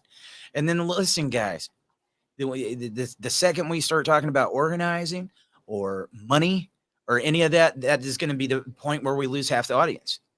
And then that's the problem, is because if you are doing the right thing, a lot of the opposition gets funding from these people that are making the money from it, because they know that if they give them funding and they can organize and to make us look like idiots, that it's never going to see light of day. Right. We got to have our people finding out where their strengths and their weaknesses are and applying where they can and getting involved. I think that me and Dwayne say the first part of the solution on every podcast: the like, share, and subscribe if you would like to support this show, because I'm telling you, we're not here to make a talk show. We're here to make a difference. And I want you guys to help us shut this down. I really do. I don't want to do this for the rest of my life. I would love to have a part of my life that I kick back like Al Bundy and watch whatever TV shows that I want to with my family around and not have to worry about this crap. But the thing is, what keeps me up at night is I know that those 4 girls of mine might end up having me a grandson one day, or some grandkids that are going to end up going through these problems. And look, the fatherless statistics, what is fatherlessness and the problem, the war on masculinity done to this generation already? Can you imagine where it's going to be 20 or 30 years from now when they get older? It's going to be worse. Dads, we have the ability to stop it now. Stop thinking about the war is just what's going on in the family courts between these attorneys and judges. It's here. It's real. You are a part of this movement. Get as involved here, if not more involved than what you're doing inside of those courts. And we'll see some action. People think that justice is going to come in the courtroom. They think it's going to come in the legislation. Not even close. I'm telling you guys. I mean, the movement's been fugabooed. I'm going to use that word again. The movement has been fugabooed. There is no movement. Not yet. I think it's getting there. You'll know when it becomes a real movement.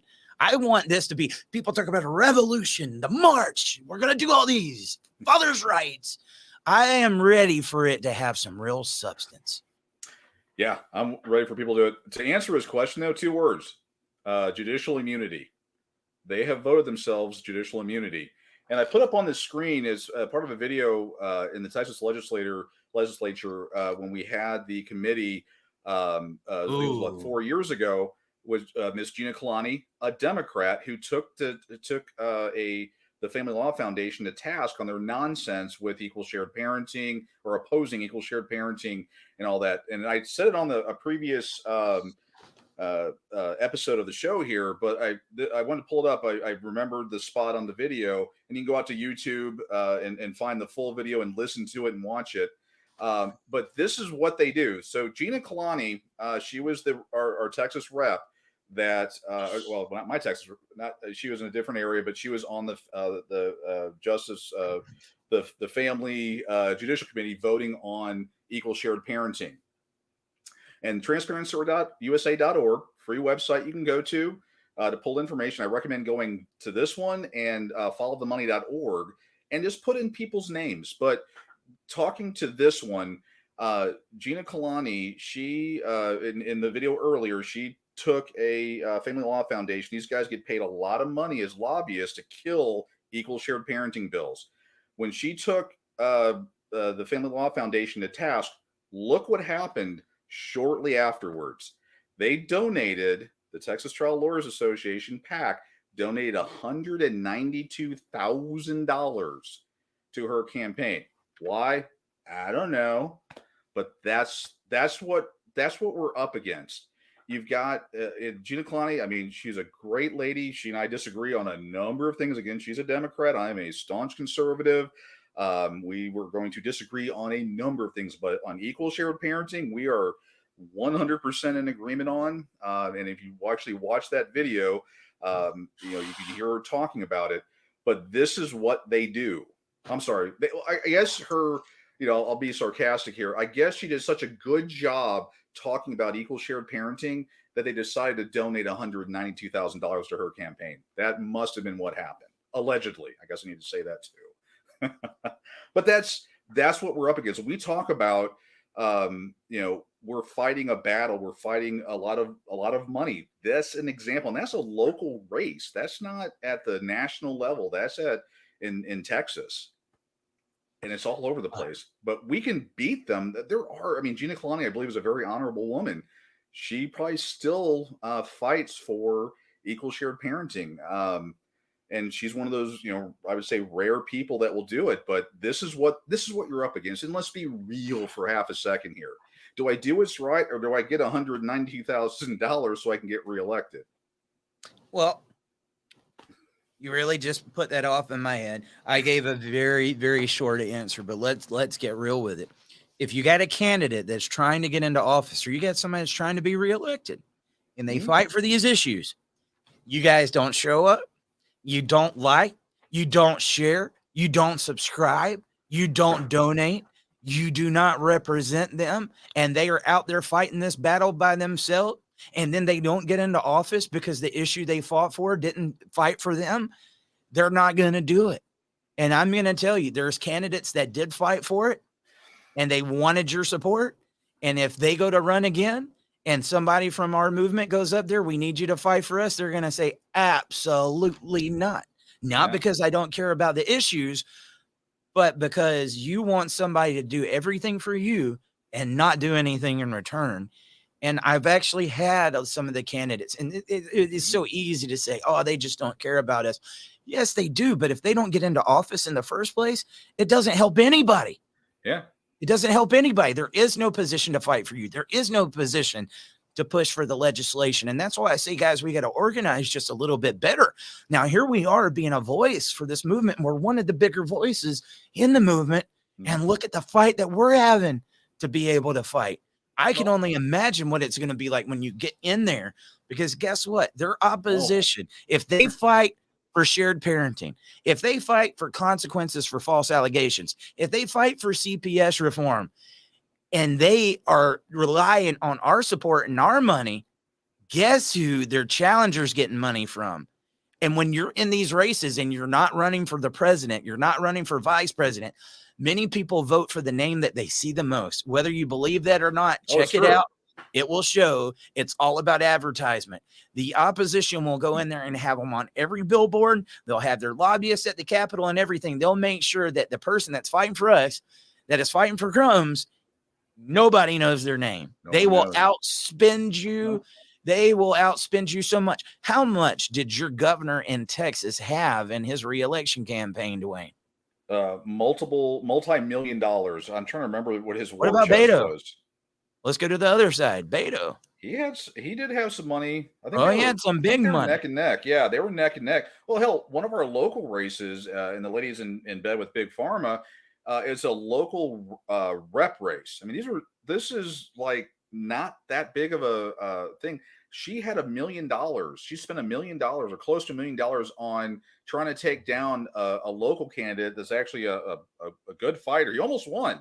I mean, we can win these things. We just need it was like 10,000 compared to $1 million. I can't remember the specific numbers, but I mean, we can win these things, but we need to have some amount of money, some support. They know that we're behind them. We're going to, be part of it and help them succeed. I saw that Alan Mullins, Oklahoma laws. I assume you're in Oklahoma. Do you know who Linda Steele is? Hopefully Alan knows. Linda Steele is a fierce fighter for equal shared parenting. She went for the governor. Yeah, your no district. No. Oh, geez, Attorney General. I'm sorry. There's again so many different races, but she went for the Attorney General race. She's someone that's a fierce fighter for equal shared parenting. She would be someone to, get with and learn from and help and support. These candidates need this help. I don't know that state too much, but I'll tell you, I mean, I don't know too many attorneys that I trust, but Chris Smith, probably one of the ones that's got some morals and values, and he's in the state of Oklahoma, and he's been trying to change legislation. That's another one I would check out. Chris Smith Law Firm. He's been on this show. You can go back several episodes when he was on here. He took questions from everybody. He took questions from everybody. And these are some of the guys that's just out there fighting. I mean, guys, I mean, something maybe we haven't done before on the podcast. Like, what do you need money for, Dwayne? What do you need money for to fight for the movement? Now, think about that. With those campaign donations, are we just talking about funnily, like trying to help get one person elected versus the millions and millions of dollars that they got? But you're still going to have to, dude, go on and on. You're going to have the cameras. You're going to have the programs that we're using right now. You're going to have the plane tickets. You're going to have the postcards, the advertising. Yes, the website. How is your family going to eat? I mean, that's the thing. You can't dedicate your 24 hours a day to this movement. I did it. And I was almost to the point to where I had to say bye. Yeah. And then the thing is, I had to go do something else so that I could stay in here and continue fighting. Yeah. And the reason that I'm in here fighting, doing what I'm doing, is because I didn't have the money to fight inside of the system. Right. I mean, dude, in order to just get started on that case, I was quoted $10,000 for a retainer. Yeah. I didn't have $10,000, and they don't even give you, like, you're not going to find an attorney that says, $5,000, your divorce is going to be final, and you're just going to get this much in child support. No. They want to know how much you got, because they're going to keep it going into the very end. And then if I get financially crippled, this fight means nothing. Yeah. That's every bit of that means nothing. I won't be a part of that. I'm not going to be their statistic, dude. I will not. I refuse to be one of their statistics. Yeah. I mean, it's really incumbent upon every person. And again, I know politics. I mean, do you want to be in politics? Oh, hell no. No, I have, dude. And I think I did pretty good in the political arena. I've been recruited. We want you to run, Eric. We want you to run. I'm like, no. There is a part of me that would like to get nose to nose with some of the bastards in a debate and say, okay, I'm about to knock you off your pedestal right here, because I'm about to go completely left field, and I'm not talking about what you're talking about. We're not going to talk about gasoline. We're not going to talk about any of this. Let me get in here and let's talk about this broken court system, And then, I mean, the thing is, dude, I think, and that's why I say we can do a lot with very little. In politics right now, if somebody came out and they was real and they actually fought for the American person, and they talked about issues that's affecting every one of you guys, everyday hardworking Americans, they could do it. They could do it with way less. Yeah. But unfortunately, the amount of people that are willing to do that, I hate to say it, most people get in politics because egos. Oh, money. But if you're not in there for money, because a lot of people that get into politics already have money, it's an ego trip. And it's like, I need to be in there. I need to feel important. I need a position. Right. And it's just a swamp, man. Anybody that says they've drained that swamp, you didn't drain that swamp. That swamp just keeps getting bigger and bigger and bigger. And they just keep adding the same old people in there. How many times have you seen the same names, the last names that keep getting voted into office? It is an elite, and they know what they're doing. And most of our people don't want to challenge them. Maybe I am. Look what happens to them. Maybe I am tucking my head between my legs, and saying I don't want to be a part of that process. I know what comes with it. But do they attack your family? They attack everything about you. I mean, I watched one of my good buddies that's on the show a lot, Teddy Daniels. Oh, yeah. Teddy Daniels was running for what do you call it, lieutenant governor there in Pennsylvania with Doug Mastriano. A couple of weeks before his race, dude. They was bringing up his family law battles, went and talked to his current wife, said that he was he was hitting her and everything. And then they put it in Rolling Stones. They put it everywhere. It went to court the next week. Teddy showed that it was all bullcrap, but the damage was done. and Yeah. he didn't win. And Yeah. he's not the only case. I've seen so many of these guys. I'll meet them like at CPAC or something. They'll be like, "Oh man, yeah, I understand the issue. Like, thank you. You know, we'll take this into consideration." A week or two later, they're calling me like, "Hey, I need to talk to you. I'm going through it." And I'm like, "Dude, your voice meant so much more before you were going through it. Right. Yeah. Why didn't? Because now you got skin in the game and it makes it look like you're doing it for yourself. Why didn't you get involved before? I told Yeah. you the same things then that I'm about to tell you now. I did."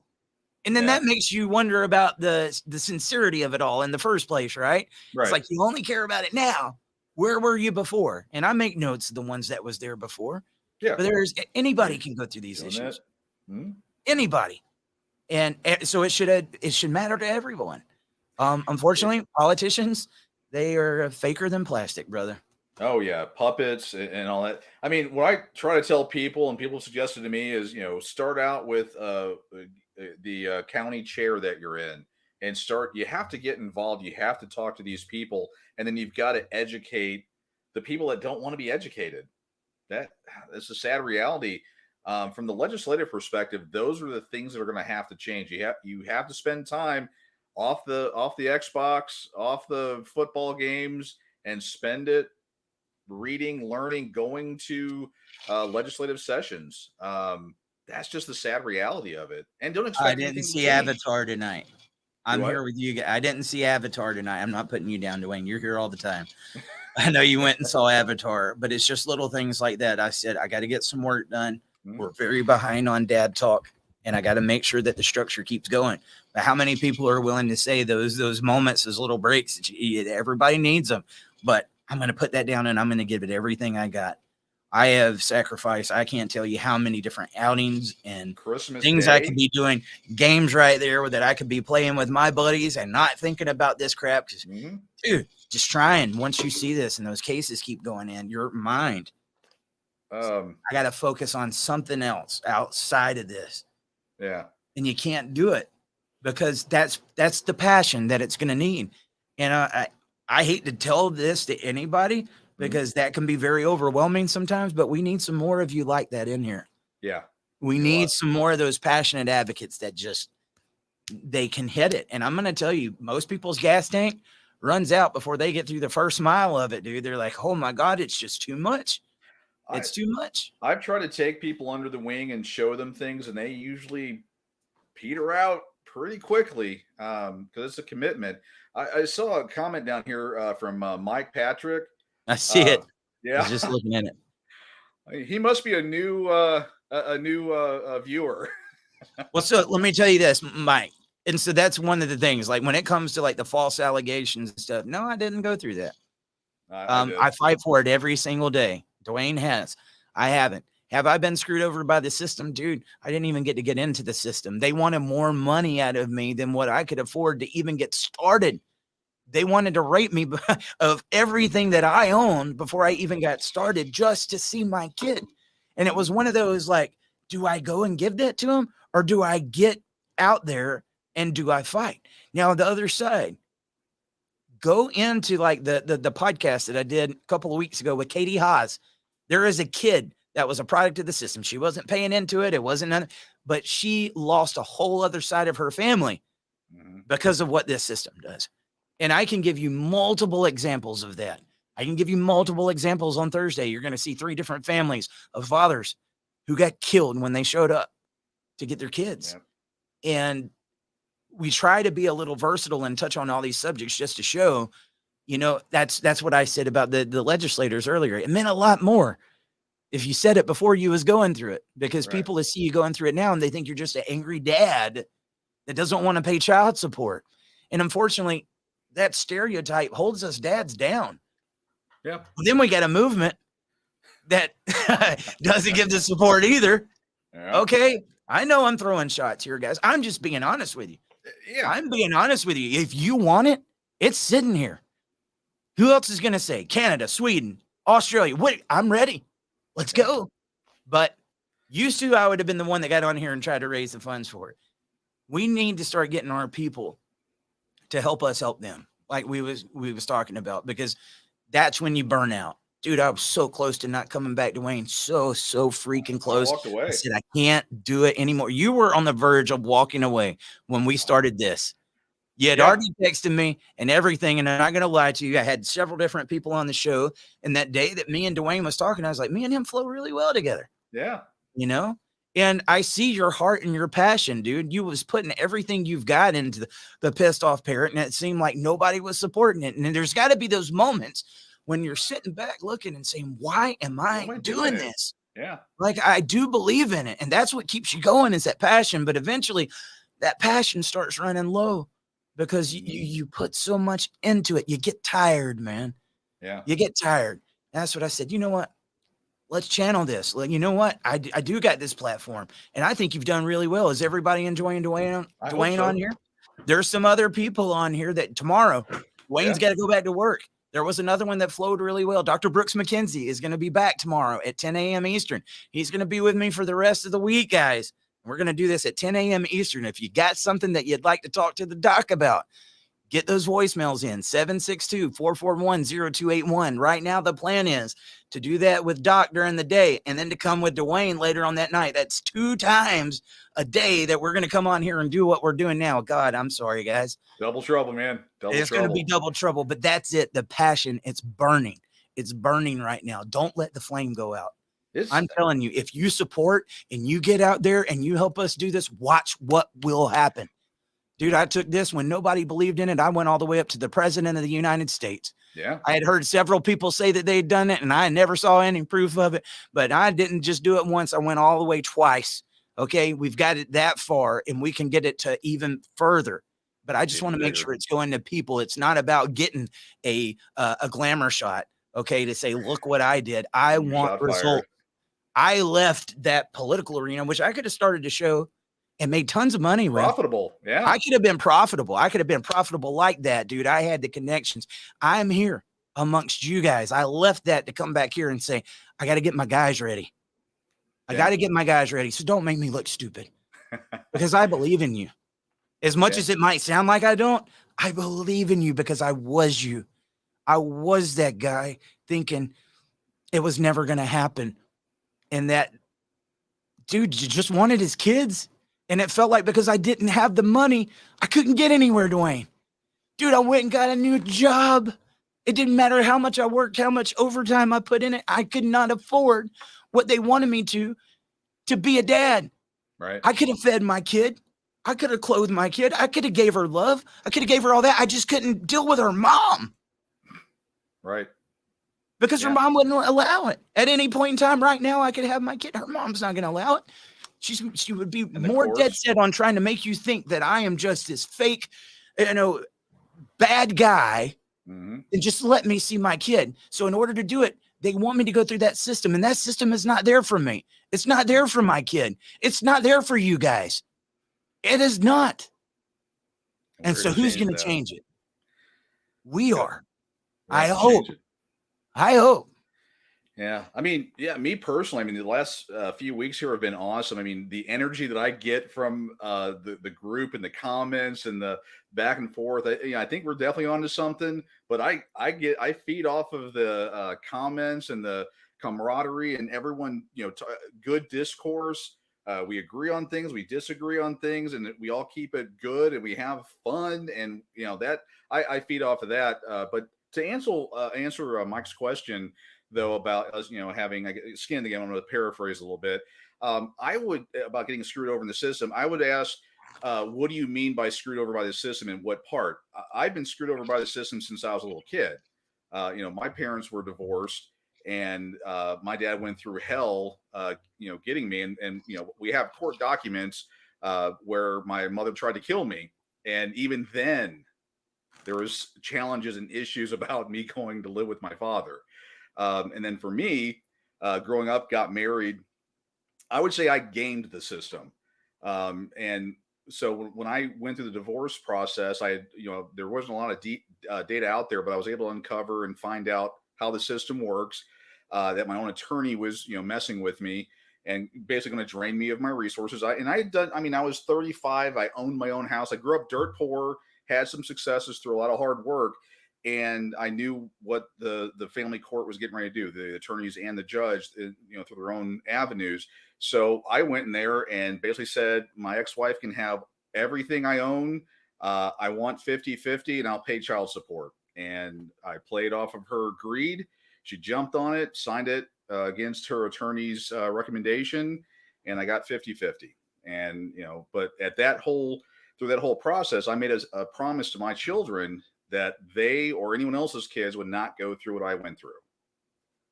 And that in a nutshell is, does that mean I got screwed by the system?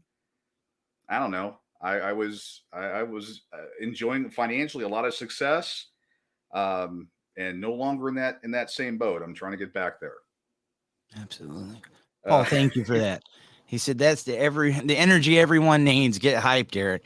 And you know what, dude? You get on here, you give it everything you got. Me and Dwayne don't have a script. I've always said, like, dude, not long ago, trying to be able to keep my head above water so that I could keep doing this. I've got other podcasts that were reaching out saying, show us how to make a podcast. I can show them how to be marketable, how to get a market plan, how to grow, how to shoot the show and everything in these other areas. We just haven't been able to do. I've grown an audience. We've got it. We've got viewers, but I could show them. And then like we go on there and the first time they're wanting to show me the structure of their show, they've got a script. They got a director. And they had all the lines written out and everything. And I said, dude, I never wanted to do that because I want, when I'm hearing you talk, I want what comes out of my mouth next to be organic, just like the person that's listening. Real recognizes real. And we've got nothing to hide here when we talk about what we're talking about. But just seeing like how other people have to structure this. Dads, we can come on here. One thing I've learned, if there's something that I'm struggling with, I can say it to you guys and you're going to understand it because most of the time you are too. We've just been led to think that we are so different. We're not. No, we're not. We're all in this together. So, and Namdi Williams, he said, we should highlight them and work in collaboration with them. Trust me, dude. I do. I've been on numerous different shows and I'm going to try to do what I can at the same time.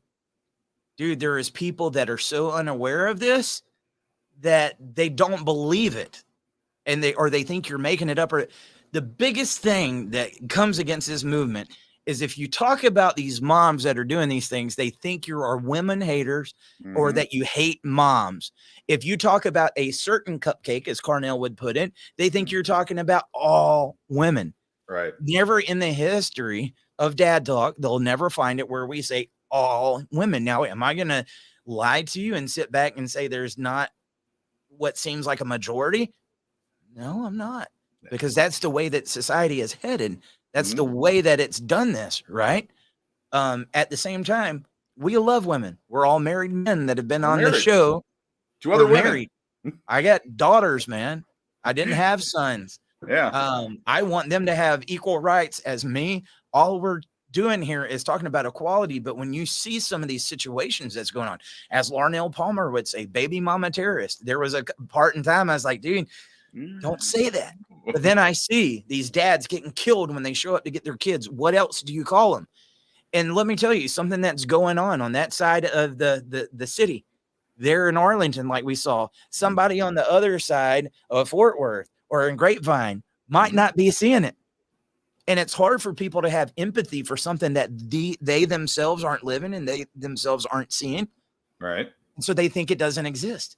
And so there's like a culture clash. And I hate to say it, you go on these normal talk shows, society has been so blue-pilled that you hate mothers or it's not really happening. They're just making it look bad. And so what we need to do, that's another reason why growing it here is so important.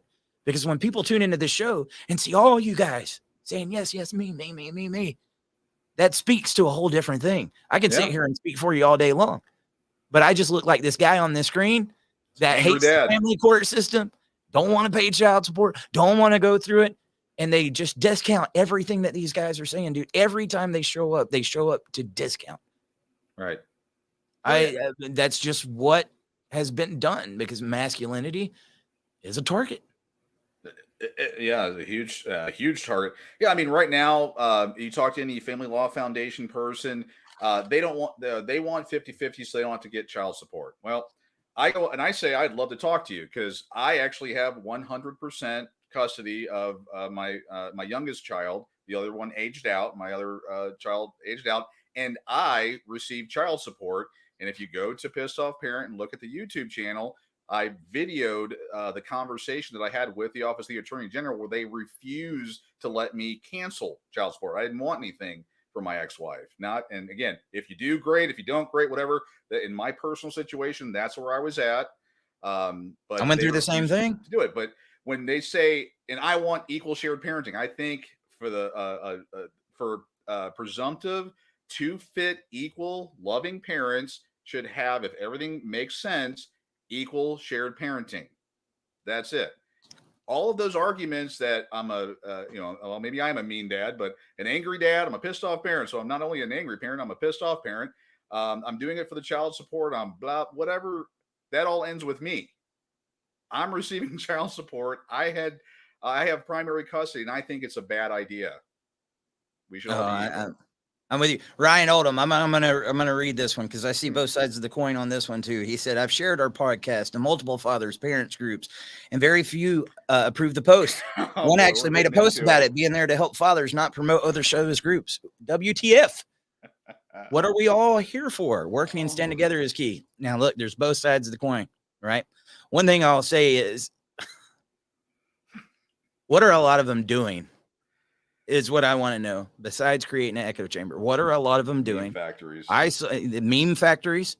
I know I post the memes too, but we've had the action, buddy. It hadn't been just talk. We've done a lot of walk. I've wore blisters out on these feet and wore out many shoes, marching capitals that I don't live in, and things that we're not making the screen, trying to find out what's going on. At the same time, if there is a group and somebody does meme well, it gets a little hard sometimes, like the Dad Talk Today support group.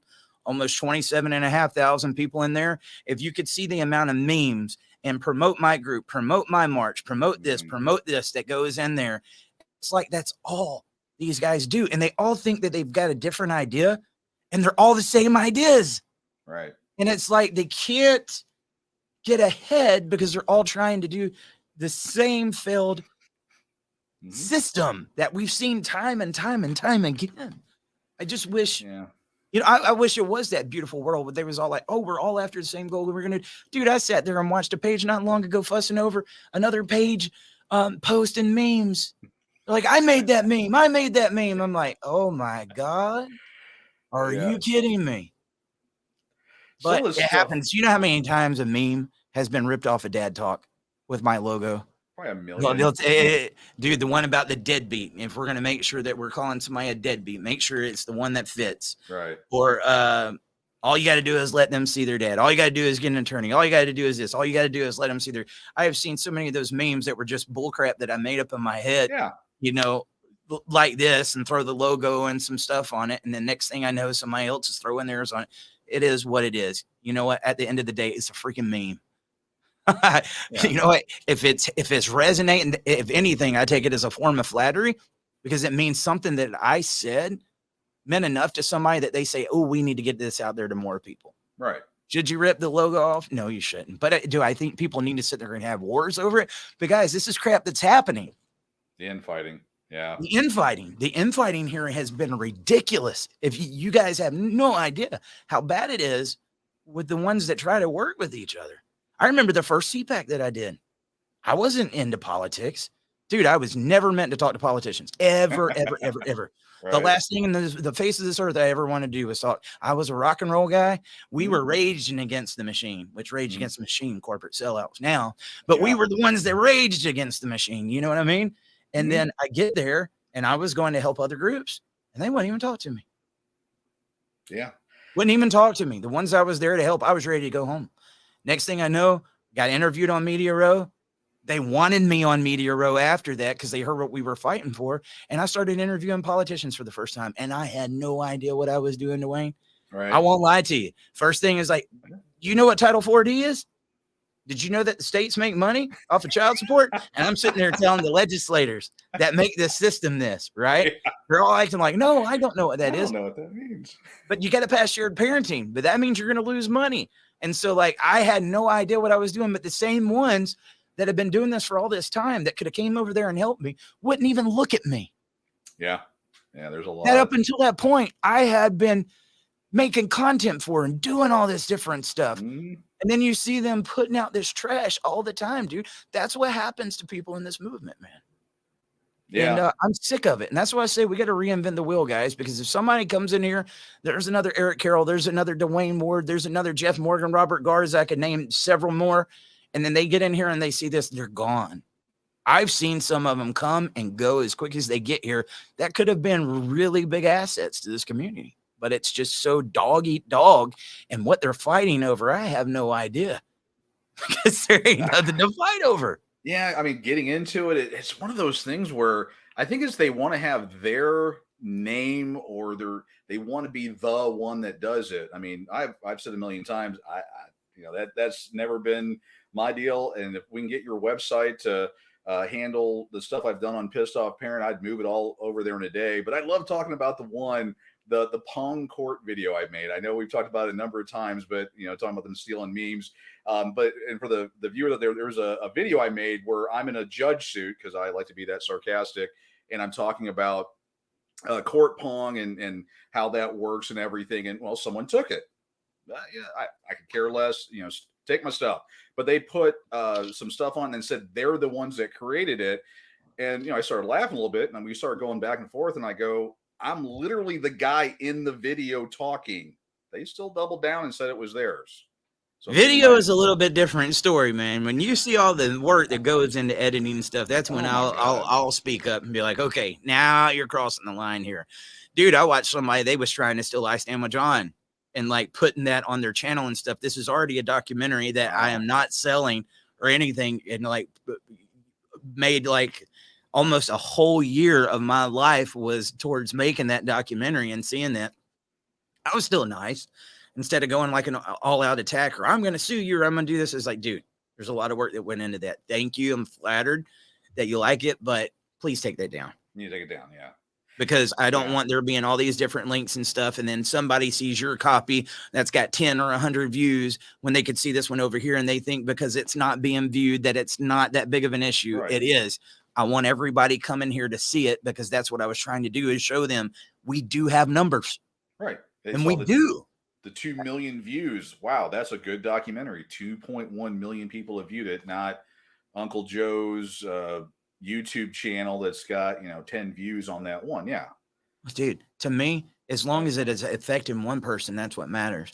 Oh, yeah. At the end of the day, some of these people, money and votes is all that matters. And so it's optics, guys. It's all optics. Sometimes optics are just fake, and it's about the difference that you're making, and who you can't judge that. If you're making a difference in somebody's life, that's no more important than the difference somebody else is making in somebody's life. At the same time, when you're trying to get this movement forward, my thing is we represent millions and millions and millions of fathers. Right. I would even go probably billions. I mean, could be wrong, but looking at the current statistics, would it be a stretch to say there's a billion fathers in the world that has been through divorce or some of these issues? The numbers, yeah. I would say it would be pretty dang close. I don't know. We don't have those type of statistics. How would we know? 8 billion people on the planet. Oh, awesome. 4 billion people, that the X number of whatever, divorced, because half of all marriage, I mean, the number, yeah. Statistically, number-wise, it makes perfect sense. But, I mean, you have a loose affiliation, NPO. You would say, you know what, if you want to do 50-50 shared custody legislation and all that, NPO, that's a great place to be, or a state organization. Yes. Paternity fraud, Carnell Smith. Paternity fraud, yeah. Hands down. Talk today, it's Carnell Smith. He's your guy. They got to figure out more of the system and what's going on. But if you're talking about false allegations and custody exchange murders, which is like it's not a new phenomena, but it's one that's getting more and more, and we're starting to cover more of those cases. The John Mass Foundation, that is what they want to cover. They're not over there trying to create a podcast or do anything like Dad Talk Today. I do my part. And that's the thing. Like, I need somewhere that I can say, if you want to get involved in shared parenting, you need to go. And that I would say that to this community, you need to go support National Parents Organization. Right. You need to help them. You need to donate. You need to do the same thing. You need to like, you need to share. You need to make sure their content is getting out there, because they are very, probably the most organized group that I've seen by yeah. far. Yeah. National Parents Organization. At the same time, there's only so much we can do. I went as an LLC. They are a 501c3. As a LLC, I can go up to legislators and say, hey, what are you doing? Right. And if you're not doing it, I'm going to support you if you do. And if not, I don't want you to support. Right. 501c3s can't do that. They can endorse candidates, right? Right. So, but we still play in conjunction because I believe in what those guys are doing. Full-fledged, dude. They're great people. And if we had all these different organizations that are playing that part and we support them rather than saying, I don't like the way you do it and I'm going to put you down. And dude, I've seen, don't get me started. We can go down that rabbit hole every time we get on here.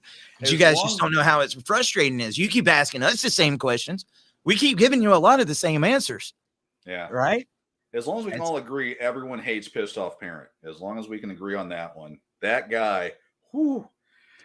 And I get it, like my stuff's a little more, or although some of the stuff you've been putting out, well, not you personally. I've gotten a little bit more intense with it, dude. It was one of those. Cheeky. I'm not going to lie to you. It was one of those that it's just like, I'm tired of being this fake version of what we actually want to say. I mean, it's not like I've always been the guy that you're listening to right now, 100%. But then again, going through here and hearing like, don't mention dads because they don't care about dads. And if you mention dads to the legislators, they're not going to want to do anything. Well, if we can't even talk about dads and they don't care about them, what is not talking about them going to make them care for them even more? What, we're supposed to trick them into legislation that helps dads? They're not stupid, guys. The problem is that they're not caring about dads. So rather than trying to be a fake version of who I am and see if I can win over some favor from them, I want to say, what the hell are you doing? It's time. That's the message that we need. What the hell are you doing? I'm not going to be fake so I can make you feel comfortable. Are you worried about my comfortability when there's guys out here getting killed? When there's guys that show up on the holidays and they're not getting their birthdays, they're not getting Christmas, they're not getting Thanksgiving, they're showing up in the courtroom. The judges aren't listening to a thing that they got to say. These attorneys are wiping out their banking accounts, who a lot of the times will be up there in those state houses. You think I'm worried about that person's comfortability? The one who could give a shit less about ours? Nah. This is what needs to be said, and that's what we're going to have to do. Now, somebody could see that and say, oh, he is an angry dad. Yes, I am angry. I have a right to be angry. If I didn't have any substance, you could blame it all on my emotions. I get like this when I know when I'm fighting for. And I would say this to Joe Biden. I would say it to Donald Trump. I'd say it to Joe Jorgensen, whoever else is going to be running for this country. I don't care what their names is. My name is Eric Carroll, and that message, I just approved it. Will you even freaking listen to it? Eric is lit. And that's where you have to be at this point. I mean, and yeah, so Larry, that energy is on fire. Jason, shots fired again. Ryan, truth. Yeah, and we've been marginalized for so long. And it hasn't worked. We've had it, I'll just say conservatively, 40 years of this nonsense getting worse and worse and worse, and we're being told just shut up and sit back, it'll get better, or I don't know, or whatever story they're going to give us. They're going to keep doing that as long as they can. It's time to say enough's enough. Get our people together, do what we got to do, and get these laws changed. And it's laws change the minds of people. You know, I mean, a couple nights ago you had cupcake in training. I don't know. Jump into the comments. You know, in the olden days, what would old Eric that, you know, wanted to be, what would he have done? Or do we even want to go there? Old Eric probably. Well, you see, yeah, it does happen to, you know, there are a lot of bad dads out there, or you would have probably tried to be nice. No, not this time. You shut her down. Does apologizing to those people do you any good? No. Does trying to find a common ground with them, does it make them find a common ground with you? No. Does any bit of sucking up or being somebody other than who yourself benefit you in any way? Hell no. So why are we doing it? That's a question that why have we been taught to do that? Seems like we've been. You guys have been taught wrong. And you know what? A lot of these people are loyal people. Hmm. So there's somebody there that they've respected. Even me, dude, there's people I respect so much, mentors. I love them to death, that would be telling me, like, mentioned be one tonight. careful, be careful. But you know what? I'd have to sit in front of them and say, you know what? You did it your way. Let me do it mine. Yeah. Let me do it mine. I don't know how many of them stood over caskets, Dwayne. Yeah. You've got. I don't know how many of them stood in the parking lots where these guys were getting gunned down. That's where the difference is. And I didn't ask to be there. I don't want to be there. And I want to get out of this as quick as I can. So I'm not going to do this by being fake. I'm going to come in here and I'm going to say what I think needs to be said. And got to protect me, man. That's the only thing I can say to myself. I know what we're doing here. It is what it is, but I just have to have faith that I'm fighting for my kids. I'm fighting for something that's just. We are all in this life together. We don't know when it's going to end. Sometimes this life doesn't make sense. But the only thing I know that I can for sure tell you about this life right now is the fight that I'm fighting for right now. I don't regret it. Yeah, no, I definitely don't regret I don't it. regret it, man. And I will go to my grave fighting for it. I will.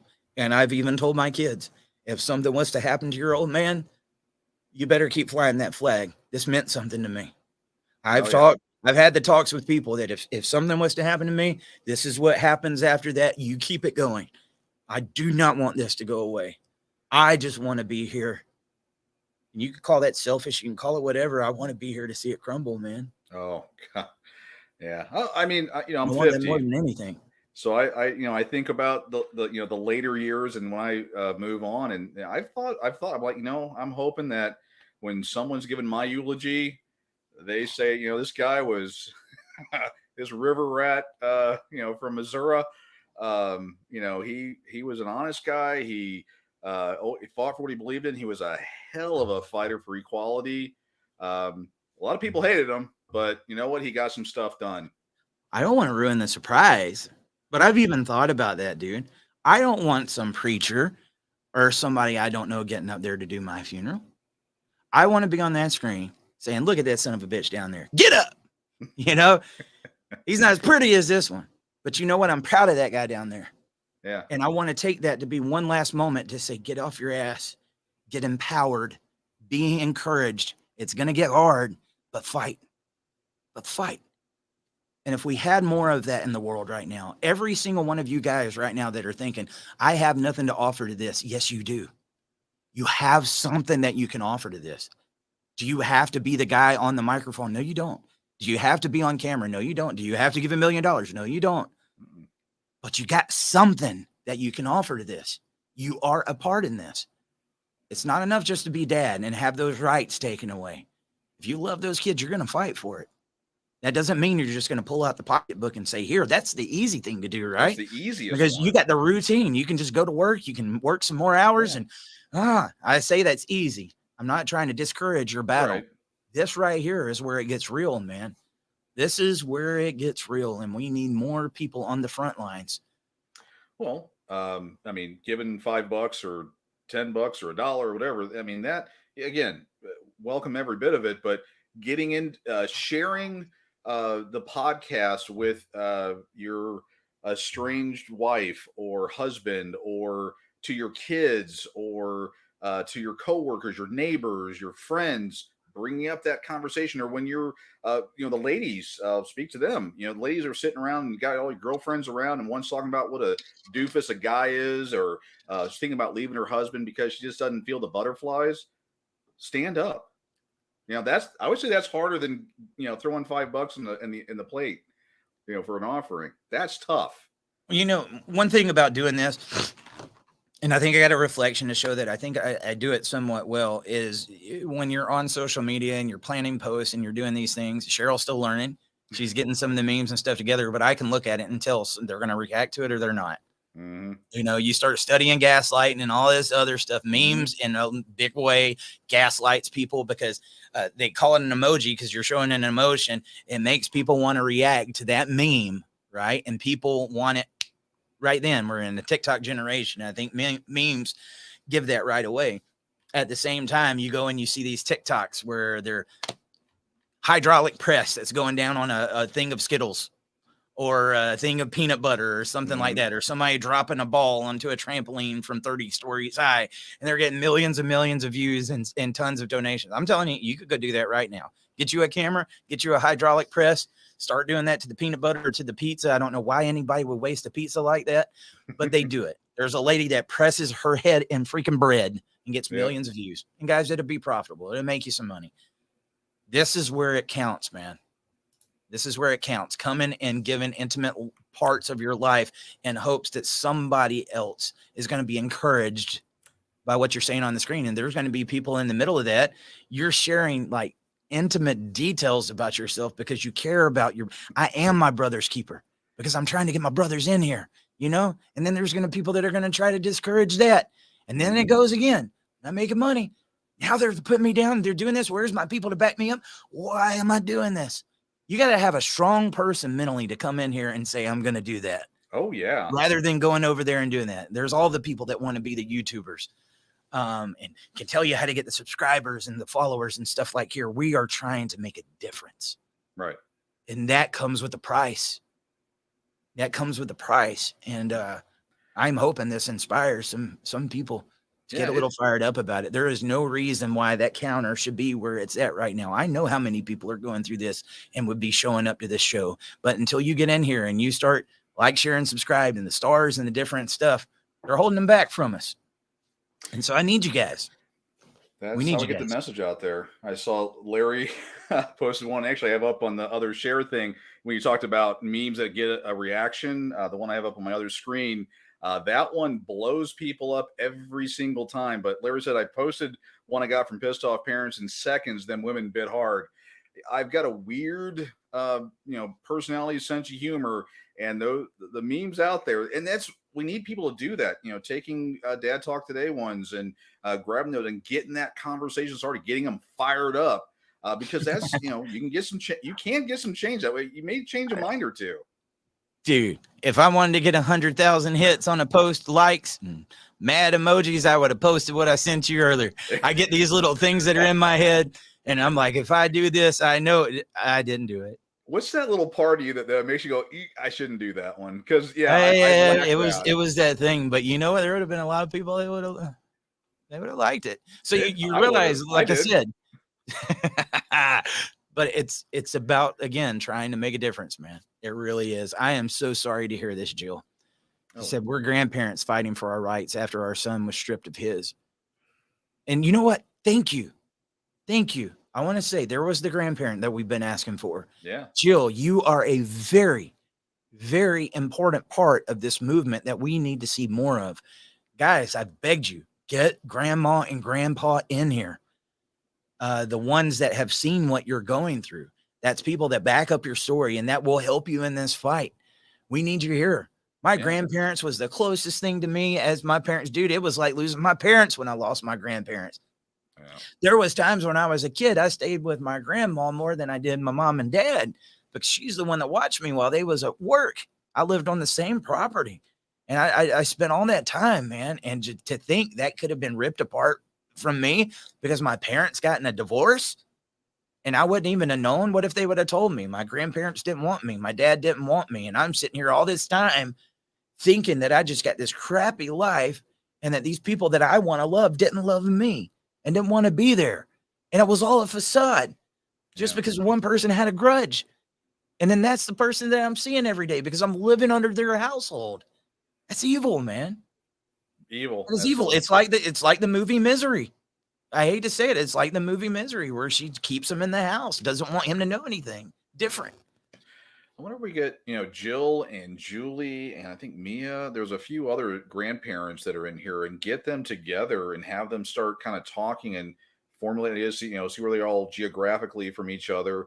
But, have them actually, again, does the dad talk? The dad talk, it's not a forum. It's just more, it's just open, it's Facebook group. But I wish there was like a forum. You could have like a grandparent area, like a forum to where grandparents could specifically go in and get help and talk and that type of thing. DTTGP. Dad Talk Today grandparents. Yeah. you guys want the group, we'll start it. But we need people to operate it, dude. The thing that sucks about this, Dwayne, and we have no shortage. I can guarantee you. I'll get in the messages right now, and there's going to be hundreds of ideas of this is what you're supposed to be doing. Well, right. And the thing is, it's like, and sometimes people have really good ideas, and you're like, yes, that's a good idea. We need to execute that. We don't have the people to execute that. one of the people, right? We don't. We are tapped. We are tapped. You've been Another going part of the nonstop reason today. of getting burned out was taking on more tasks than you can complete. And then you're missing calls. I was thinking of it a second ago when I had to go take my pee break. I was like, oh, doggone it. I missed a phone call. I had a meeting that I was supposed to be in. And then that is a very important guy. He's going to think that I did this. You can't put too much on your plate, guys. Well, last night at like 11 o'clock your time, you were trying to get the website updated for potential merch opportunities. Yes. So luckily I got some family that's helping out with that. Okay, good. We got some new mugs that are coming out, guys. Tumblers. They look badass. I'm not saying that just because they're examples.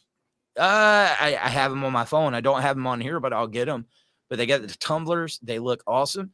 They're getting some hats and stuff together, and we still got some cups and shirts and stuff like that.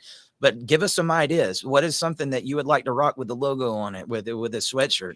We got a long sleeve shirt that's getting made up right now to have Dad Talk Today going down the sleeve. Dads matter on this one, logo in the middle, and on the back it'll say, instead of asking fathers to fight harder, ask mothers why he had to fight at all. Could you imagine if you're walking down a crowded road and people are reading that every day? I mean, it's little things like that help fight back at the narrative. No one person is going to be able to do it by themselves. But if each one of us do a little bit, man. And a lot done. Dude. I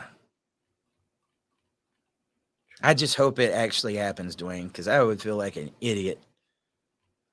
You know, after all this time, all this hard work, I'm still here, man. Oh, yeah. Still here, still believing. Still doing it. You got, support of your family. You got some close friends that are, guiding you and keeping you there when you go nuts, or you have to do a pee break instead of taking a call. We got here, Mike. I was extremely close with my grandparents. They were my best friends. As a misfit kid, they knew how to make me feel wanted and good about myself. They were my cheerleaders and kept me in college with their encouragement. I don't know why when it said that made me think of myself. Yeah. Ship myself. Ship myself. Ship. We said ship, not ship. The other. Not it. Yep. With a P. With a P. Yeah. Well, and those stories and talking about that, I mean, it made me, remember, my grandmother, and I'm sure with your grandparents, I don't know about you, but I was I had a lot of issues just from the family I grew up with, but my grandma, my dad, to keep me away from, I shouldn't say it this way, to try to create peace in the house, would have me go to my grandmother's house every weekend. So I didn't have to deal with my mother doing various things.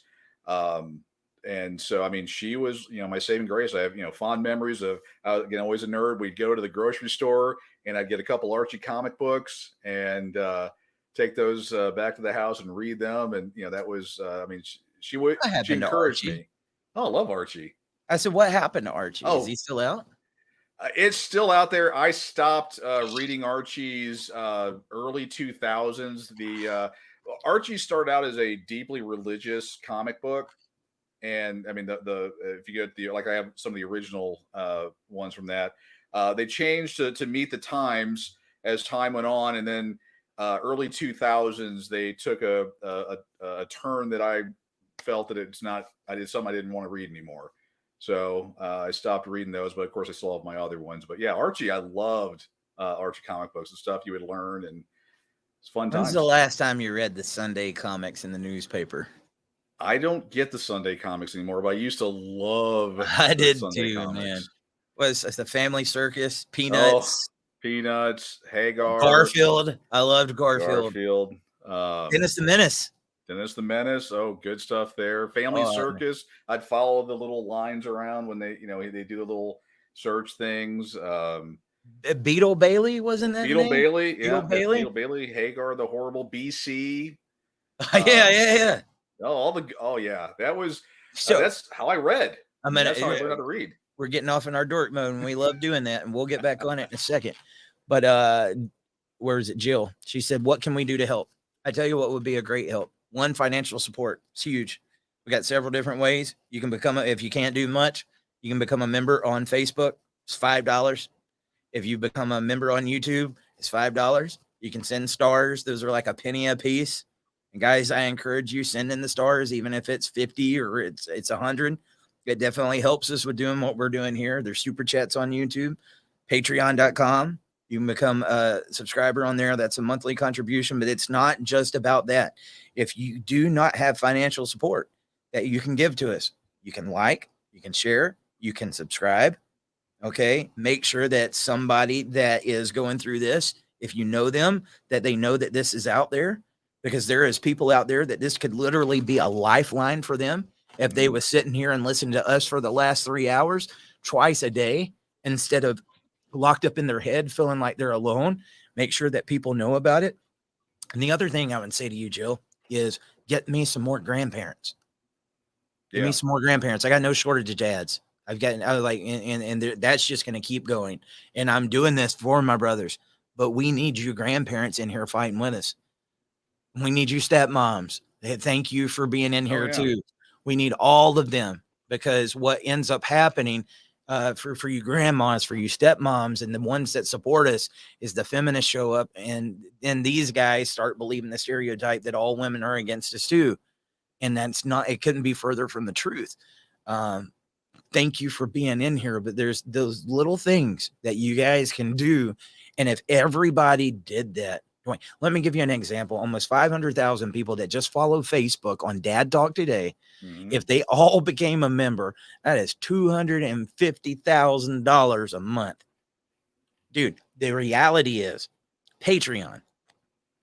It's like we got like $230 a month, guys. $230 a month. That's what we get. And I'm thankful for that, because there are some of those guys giving $5 and doing what they can there.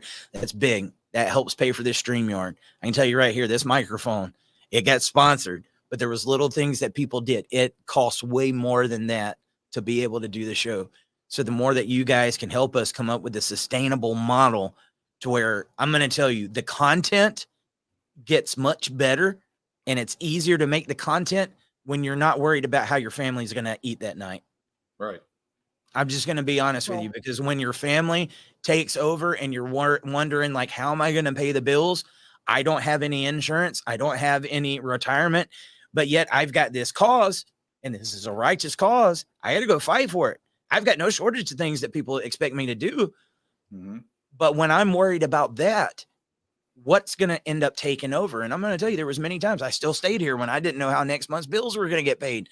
God always provided, man. There was something that always happened. There's a reason why I'm still here. And don't let the Michael Kors fool you.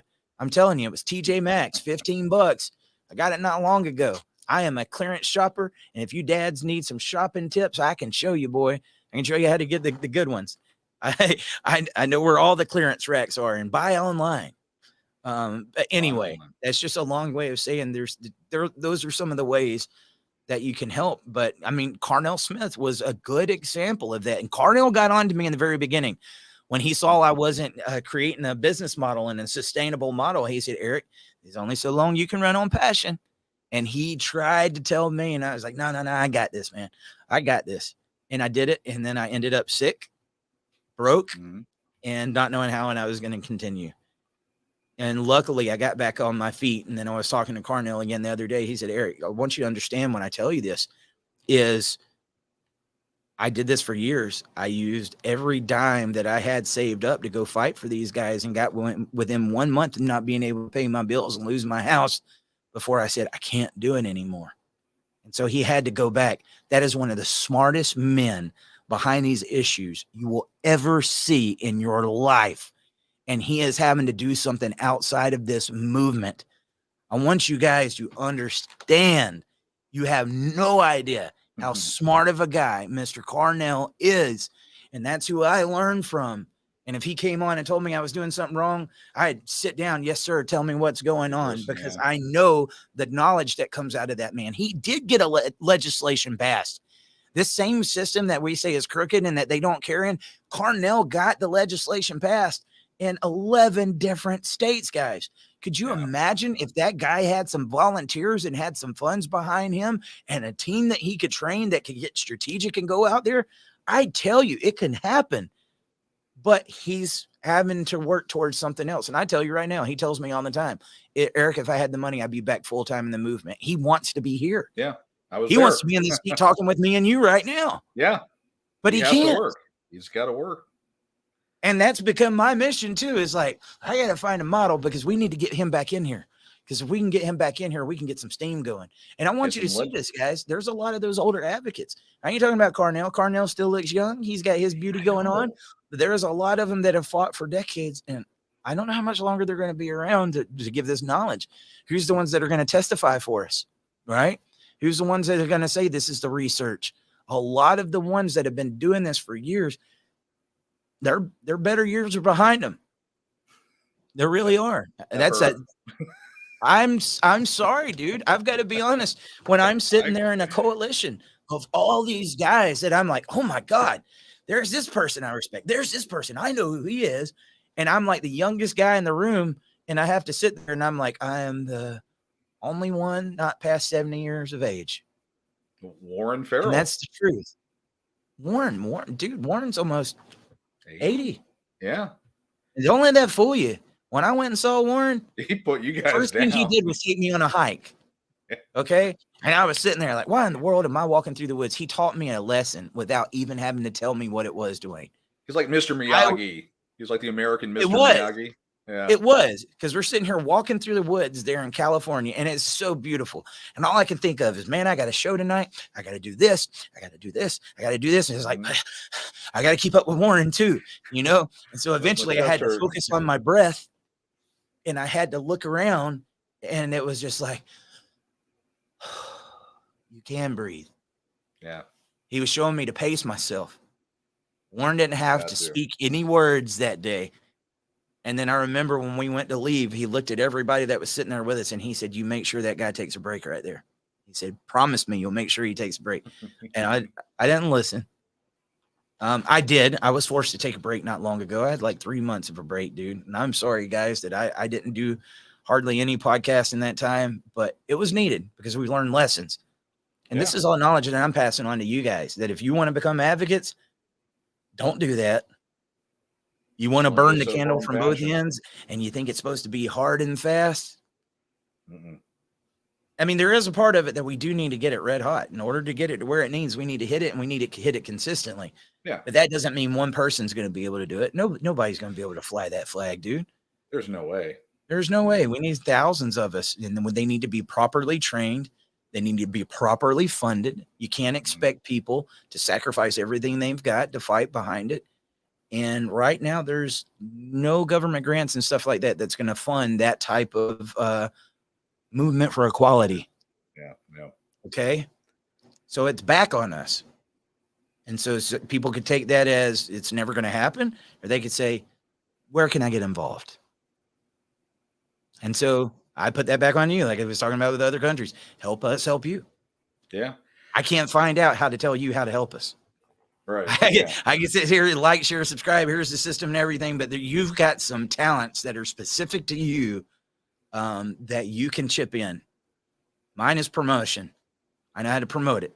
Try to put some of an entertainment spin on it, and just get it out there. Because I think we're fighting a culture war right now. This is the number one thing. That's where I'm going to fight. I'm not going to be able to get in the legislative arena and over here and over here and over here. I'm going to do this media.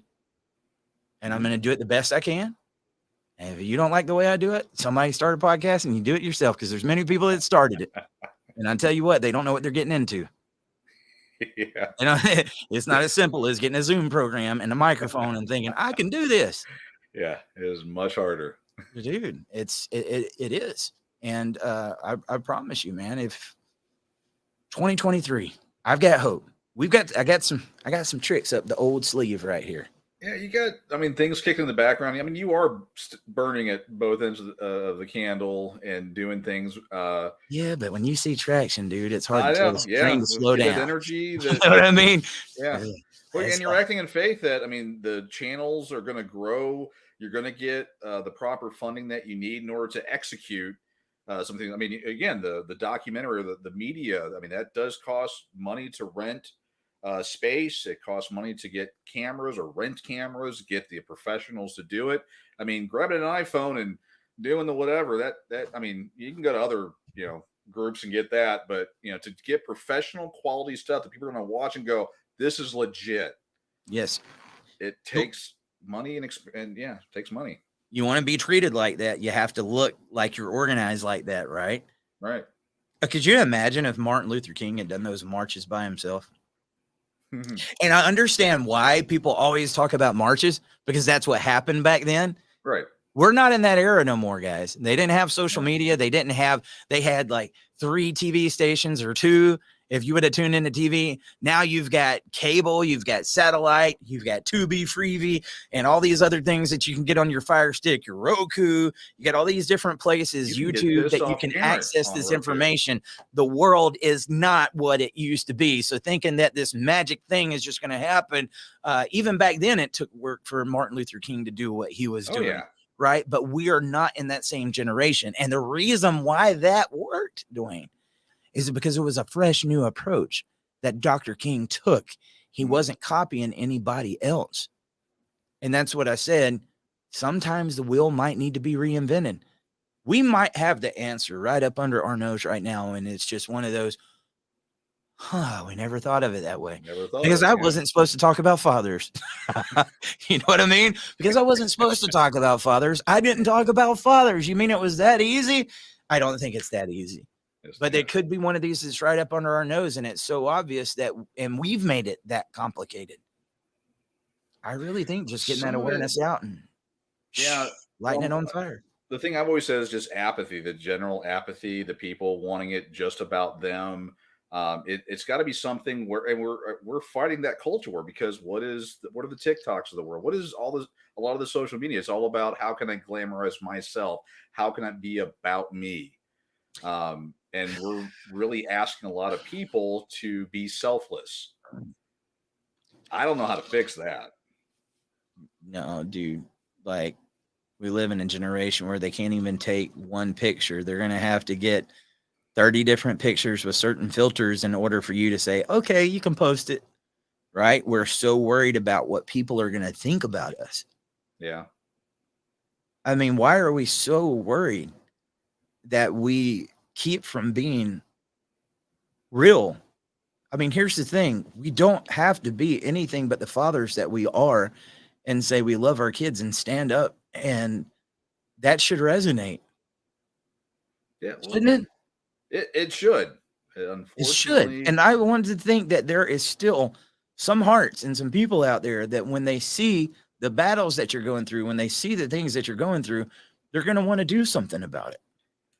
I think we have a lot of quieter people, and they're just waiting to see, will others stand up? I mean, you know how, someone needs to stand up, and then when one person stands up, the second person stands up, and and then it gets contagious. Some are, just in it because it's the latest cool thing, but some people are honestly scared. I mean, we've had comments in the past where they've said, I would get involved, but I'm afraid my judge is going to use it against me. I mean, let's be real. And it's a very real thing. Look what's happened to our leaders that have stood out. Well, I tell you what was mind blowing, dude. When we was doing that trip across the country, every time we went to a capital, we said, guys, meet us there. This is what time we're going to be there. Mm-hmm. We're 100% transparent. Come and walk those hallways with us. We want to arm you with what we know. And that wasn't stuff that people just gave us and handed. I'm going to tell you, I was told a lot on how to approach legislators and what to do in that meeting. And so I went in there thinking with this one mindset, hey, I'm your constituent, and do all these different things. Mm-hmm. I went and done a lot of those things opposite and just spoke what was on my heart. And that was what worked, man. Mm-hmm. And I wanted to pass that knowledge that we had on to people and tell them, don't use your personal stories. Nobody's going to pass legislation off of your personal story. Something like a John Mass bill would be nice, Chad Reed or different stuff like that. There's going to be some of those stories that are going to have a little bit more impact. Right. But they see these cases all the time. And we wanted to give that, but there wasn't a single capital that we went to that there wasn't decent size pool of people there that wanted to do it with us. Should have been way more, but it was a lot of times people like I've never met, I've never seen you in the comments, but they have been watching every show. Yeah. Oh yeah. And I know that those guys are out there. Please become a little more evident. If you can't be in the comments, we do have a secretary. You can reach out, find out the way that you can support. If you're one of those that can't be posting it all over your Facebook or sharing or whatever, you can still subscribe and you can get in here and there's some way that you can fight. I guarantee you it would be much more comfortable for me and you, Dwayne, to be silent and in the background right now too. Yeah. Oh yeah. Right. It would be. Yeah, you've come under fire. I'm waiting till my magical day. I really haven't experienced it yet, but I mean, it's easy to find out information on me. Knock yourself out. You're gonna be bored to tears, but knock yourself out. But yeah, I mean, yeah, it'd be much easier to sit back and say, let someone else do it. That's what people have been doing all this time, and look where we're at. It's time people need to stand together. And, and again, it's something, and I don't want to say it and be derogatory, but something as simple as liking and sharing. It's not to get the oohs and ahs, the algorithm, the legislator, the judge, the whoever, when they see, wow, Dad Talk Today has 5 million people behind it that are actively involved, we better listen to this guy. So, Jill said, do you have testimonials posted? So we've been given a lot of behind the scenes here lately. Okay. Yeah. So I'm going to give you a little bit more. Just because somebody says that's what their case was, doesn't mean that's what happened. Yeah. And so the one thing, remember what I said, you could have 1 million guys over here with heartbreaking stories. And then you find the one that you speak up for, and then you find out later, they weren't who they said they were. That's going to be the one that everybody remembers you for. Yeah. And so you got to be careful. Do we have the time to sit there and vet every story that comes on? No. We have to trust that we know enough about this system that you start knowing when there's been times I hear cases come by, something don't smell right. Yep. Thank you. Oh, I'm sorry. I hope that gets better for you, but I ain't touching that. I ain't touching that. I ain't going to tell them that. But you have to be very careful because they're looking for ways to cancel this movement because that's what they've always done. Now, is most people going to understand that's why we don't just put everybody on? No, but I'm telling you now, and we've been criticized for it in the past. Well, why don't you have me on? Why don't you just do this?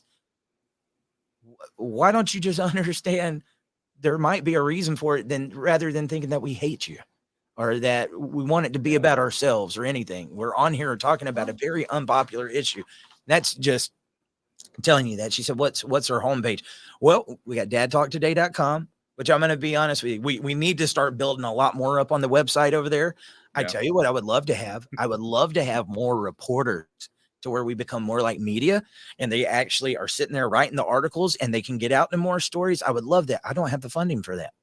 Yeah. I don't. We don't have the servers and everything else that comes along with that.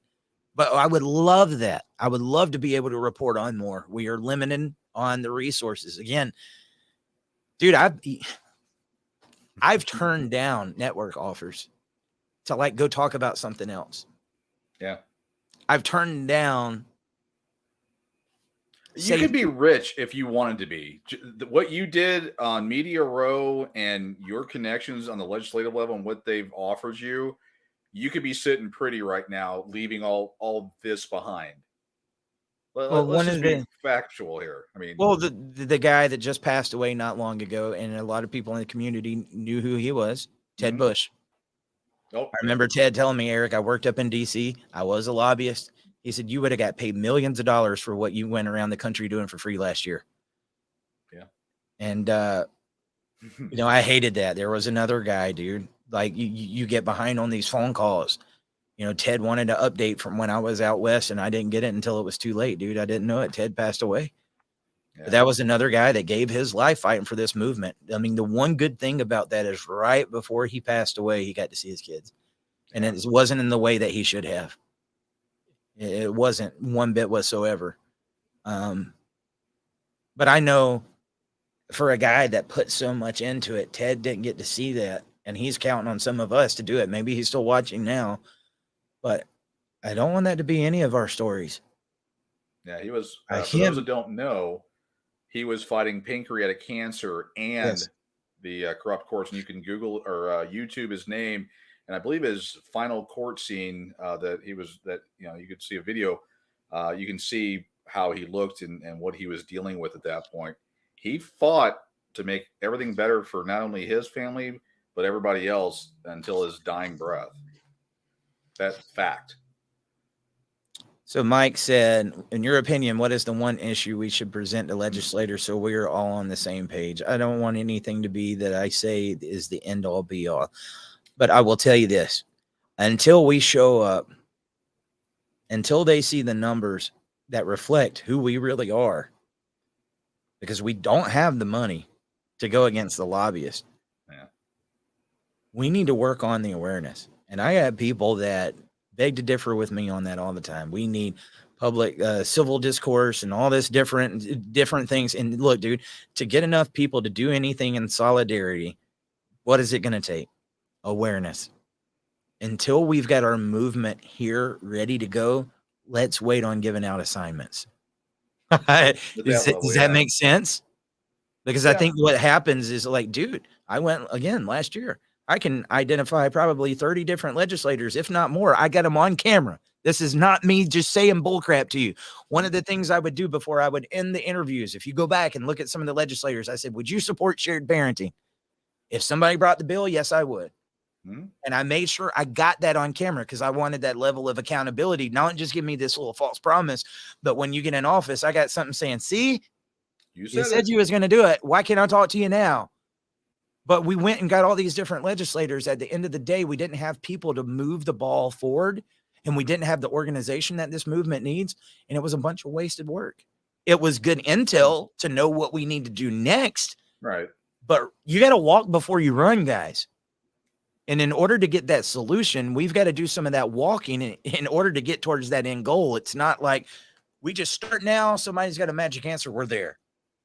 It's a lot harder than that. A lot harder than that. Should I tell my envelope story? What was in the envelope? No, it's being dead serious. So an organization that I had worked with over the years, they had a very large email database. And I was approached to basically, and again, I'm a tech guy, they were trying to get some information sent out to a particular area of the legislature to promote a bill.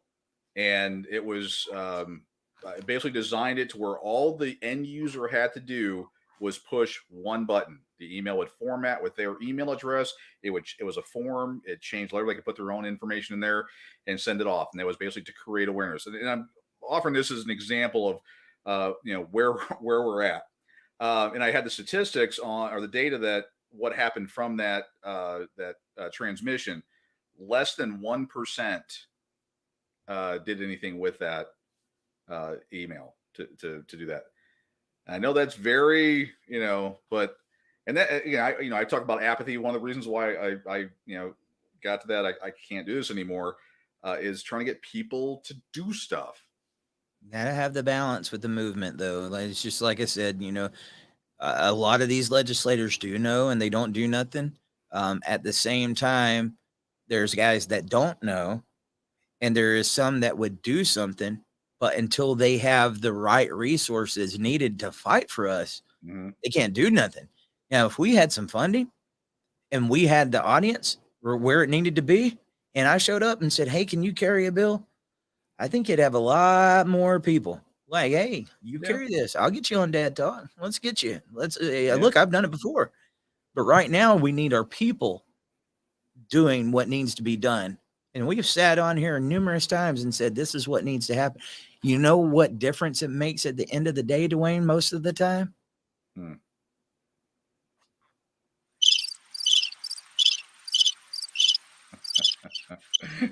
When people want the solution until you say, we need you to do something. Yeah. I've never been the guy on here that says I am the answer for parental alienation or shared parenting or any of that. I'm not going to be, because I know I can't do it alone. I would have a massive ego. Do I think I know what could be done, as well as a million other parents that think they could have it done too? Yeah. But eventually we got to all start getting some solidarity and say, let's try this one idea. Yeah. Instead of, you need to do it my way, you need to do it my way, you need to do it my way. And you know, then again, that's one thing about masculinity. Most people want to be a leader. They want to be the coach, or they want to be that. And it's hard to get more Indians instead of more chiefs. Right? I'm okay being an Indian. How?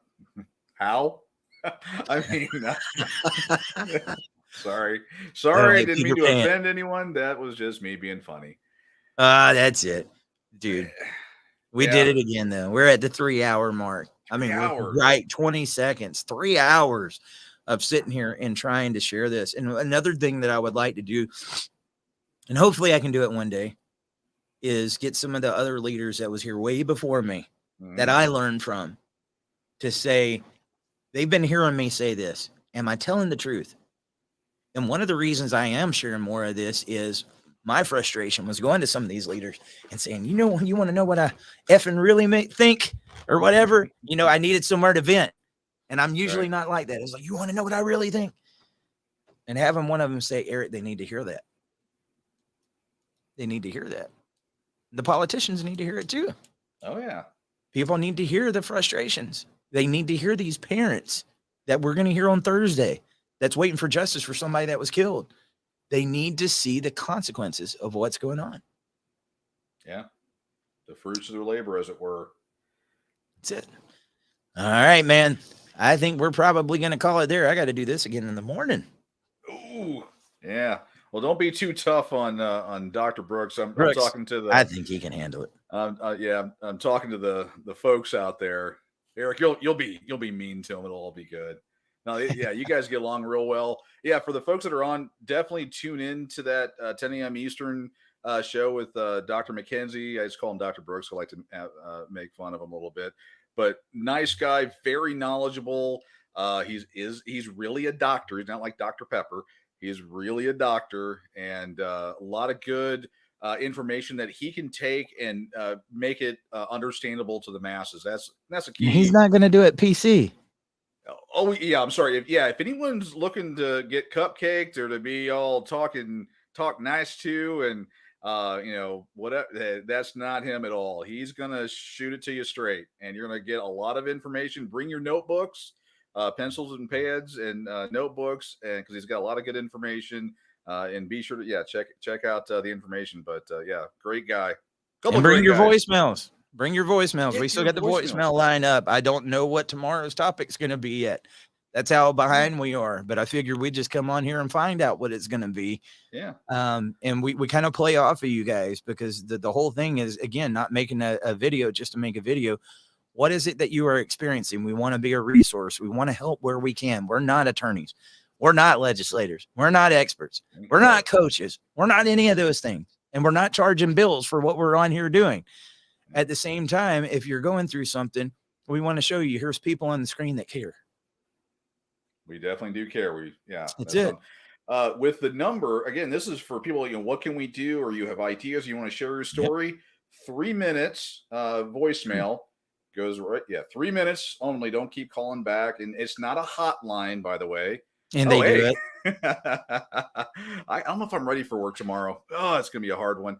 But call in, leave a voicemail, ideas, stories you can talk about, you know, and again, this will give you an opportunity to condense down your story to 3 minutes, or your idea down to that. And you should be able to give that information out in that period of time, but you can leave a message and you can talk about your experience with parental alienation, child support, you know, abuse, alienation, DNA, Farvanugans, all kinds of stuff.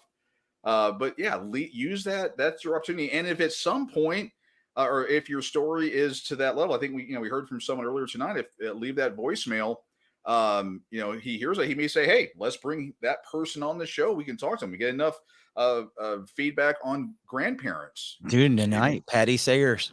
Yeah. I remembered your name. I remembered your name. I want her. If I can get her on tomorrow night, I'm going to get her on tomorrow night. Yeah. Here's another parent that's grieving the loss of one of her kids. Yeah. So definitely, you utilize that voicemail. This is your opportunity. We can, give advice where we can, encouragement, get encouragement from the other people. I mean, the community has been awesome. When you do a voicemail, everything lights up, and people are offering their perspective, advice, encouragement, condolences, and it's a good thing, and it's therapy. A lot of times, it's therapy. I mean, how many calls? Well, a lot of the times they're getting the voicemails clipped up into the reels that are making their way to Instagram, YouTube, Facebook, TikTok. Like, we're resharing those back out all over these platforms, man, and wanting people to hear your voice. Yeah. I think that one, dude, that guy is talking about, I heard somebody on your show talking about a bulletproof vest and a hard hat. He's like, what do we got to do to be fathers? That's a strong clip, dude. Very. Yeah. That was a strong clip. And it's just me and Dwayne sitting in the background. Like, imagine hearing some of these voicemails and having to answer it, man. Holy crap. Yeah. But it's real. It's real. We didn't manufacture that. We didn't know who was calling in. Yeah. We didn't know what was going on. But the fact that we sit here and speak about it and then say the phone line's open, tell us if this is you, and then you call in and say that's you. What does that say? Maybe that's the answer for the legislation, because then we don't just sound like the Lone Rangers on here. So I'm going to get more of those voicemails in from you guys. 762-441-0281. We got to get up some more of these topics, though, man. Tell us some of the things that you would like us to talk about. I'm going to run through it again right here before the end of the podcast. Like, share, subscribe. Joseph Villarreal, he said, evening, fellas. Happy New Year's. You're freaking late. So we're about to end.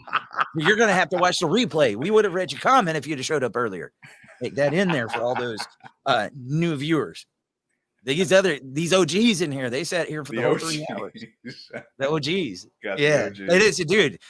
I mean, those guys, that's loyal to sit there through both of them. There's some of those people that sat through both shows all that time. Thank you. If you want to support the podcast, down there at the bottom, you can see it. Cash App, Venmo, Dad Talk Today, no spaces. Patreon.com/Dad Talk Today, no spaces. That is a place where you can do a monthly contribution to help us. Every bit that we can get, it helps. You can get the super chats on YouTube, stars on Facebook. You can do the membership on our channel. I think that's like $5 on YouTube. You can do that on Facebook. And I think I've got them all out there. I don't know if I have or not. But at the end of the day, let's get it, guys. 2023 is the year. I said I wanted to do an inventory. This time next year, I want to come back and look back on Dad Talk Today and say, did the needle move? And if not, we're going to have to take a serious evaluation here. We might have to reinvent the wheel again. The last thing I want to do is look back and say, we got to reevaluate again. There's only so many times you can do that, man. Yeah. We talk about, hopefully on 2024, we can talk about our successes, that we move the needle in a number of different areas, raising awareness, the people involved, getting legislators involved, hearing, hey, I was able to reconcile with my spouse because she or he watched the show and went, this ain't worth it. I've seen it happen. Yeah. I've seen alienators write me and say, look, mom, the one dude, in Dallas. Like, not her, because she had done this before but I've seen him watch the show and like, I didn't even realize that's what I was doing to him. Is this what I'm doing? But he does this or this or this, but I feel like this might be me. Are you talking about me? And also I asked him questions like, oh my God, I am so sorry. Oh my God, this is embarrassing. And then I've had kids that saw their dads commenting in. Yeah. And you don't know who he is. So let me ask you some questions. One of the biggest things is, do you get to see his side of the family at all? No. It's not just dad. There's little things that you can do in here to see if it's following that same pattern that alienation is going through, guys. And you never know who's watching. That's the thing. You never know who is watching. Yeah, there could be a kid that's being alienated that somehow sees a TikTok or Talk Tick, whatever it's called, and tunes into the Tic-tac. show, listens to a little bit and goes, maybe that's what my parents been doing. I need to give them a chance. Dude, Katie's reconnected with her dad. And then I'm just Yeah. telling you, man, go back and watch that podcast with Katie Haas. She's Yeah. reconnected with her dad, and there's still some confusion in there. There definitely is. Bright young woman, man. I hope she keeps speaking out. And we have definitely promoted her as good as we can. Guys, if nothing else, Thursday night. Let's make that the biggest show this week. Let's make it the biggest show of this year. You got 3 families that are coming on here who lost somebody to this fight, custody exchange murders. And my biggest fear is there's more coming. More. Yeah. Let's see if they'll call me sensational. Let's see if I'm lying. My prediction is there's going to be more. Yeah. And well, if you know of anyone that has experienced that, have them, call or tune into the show. We'll be watching their comments. another place where money's needed. We need research on how many people this is happening to, so that we can take it to the legislation. Look how many people lost their lives, and this is starting from the system. But do you think the system or the government's going to fund that type of research? Fat chance, man. No, they're not. Fat chance. So know many what- different places. We got to get organized, guys. Yeah. It is not a movement until we organize. We call it a movement. We call it a community. We call it all that. It's none of that until we organize. And it's waiting on all of us to do it. I'm doing my part. I got faith. It'll happen. Gotta have faith. You going? Do you want the George on me? Michael version or the Limp Biscuit version? I'm more of a George Michael. I like Limp Bizkit, What? but I'm a 70s, 80s guy. I mean, one of my favorite songs growing up is "I Want Your Sex" by George Michael, and that was me. You wanted that with George Michael? No, I did not want. Oh no. See, that's the way we talked to each other in the 80s and No. 90s. No, that was You set yourself up for it. the girl I was dating at the time. that song happened to be popular at that time, and it may or may not have gotten called in a few times to the radio station. Brandy, you heard that. Yeah. Has no. he played George Michael for you? If not, I'd be highly offended. You know what? You know the one that Brandy wants? She wants that Christmas song. Last Christmas I gave you my heart. Yeah, that's her. She loves that George Michael. You know what mine is? Hmm. I was gonna say something about Alexa, but she'll turn on. I'll make sure that don't happen again. I'll tell her, play Al Green. Al Green. You ain't ever listened to some Al Green, man? I don't know why I'm thinking of Red Green from the. Let's stay together. Yeah, Oh, dude, no, I'm do not it. that- do it. I'm telling you. I'm a rock and roll guy at heart, but that Al Green, I think he could keep relationships together if they would just listen to Al Green together. Okay. With some power to it. I'll Think I'm crazy. I'll try to find a metal version of that and see. I was listening to a metal version of The Devil Went Down to Georgia the other day. I Oh, think yeah. Charlie Daniels actually wrote that Uh-huh. as a metal song. Yeah. Oh God, who's the band? They sang "My Name Is Mud." Primus. Primus. Yes, I was just listening to them yesterday. Yeah, they did. Too many puppies. Yeah, see, look, we got some Al Green fans in here. Al Green, that's rules. dude. Oh, That's the music to make families to. It is. The other day when I was barbecuing, I made some limp brisket. I actually Oh, said that when it came God. out. Oh, we were going good, and then you threw out the dad jokey thing. They're limp brisket.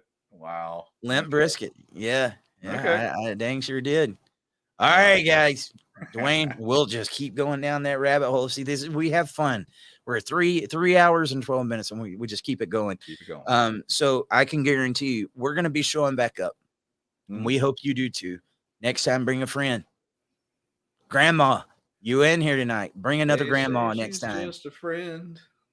No, Ah, there you go. Bismarcky died.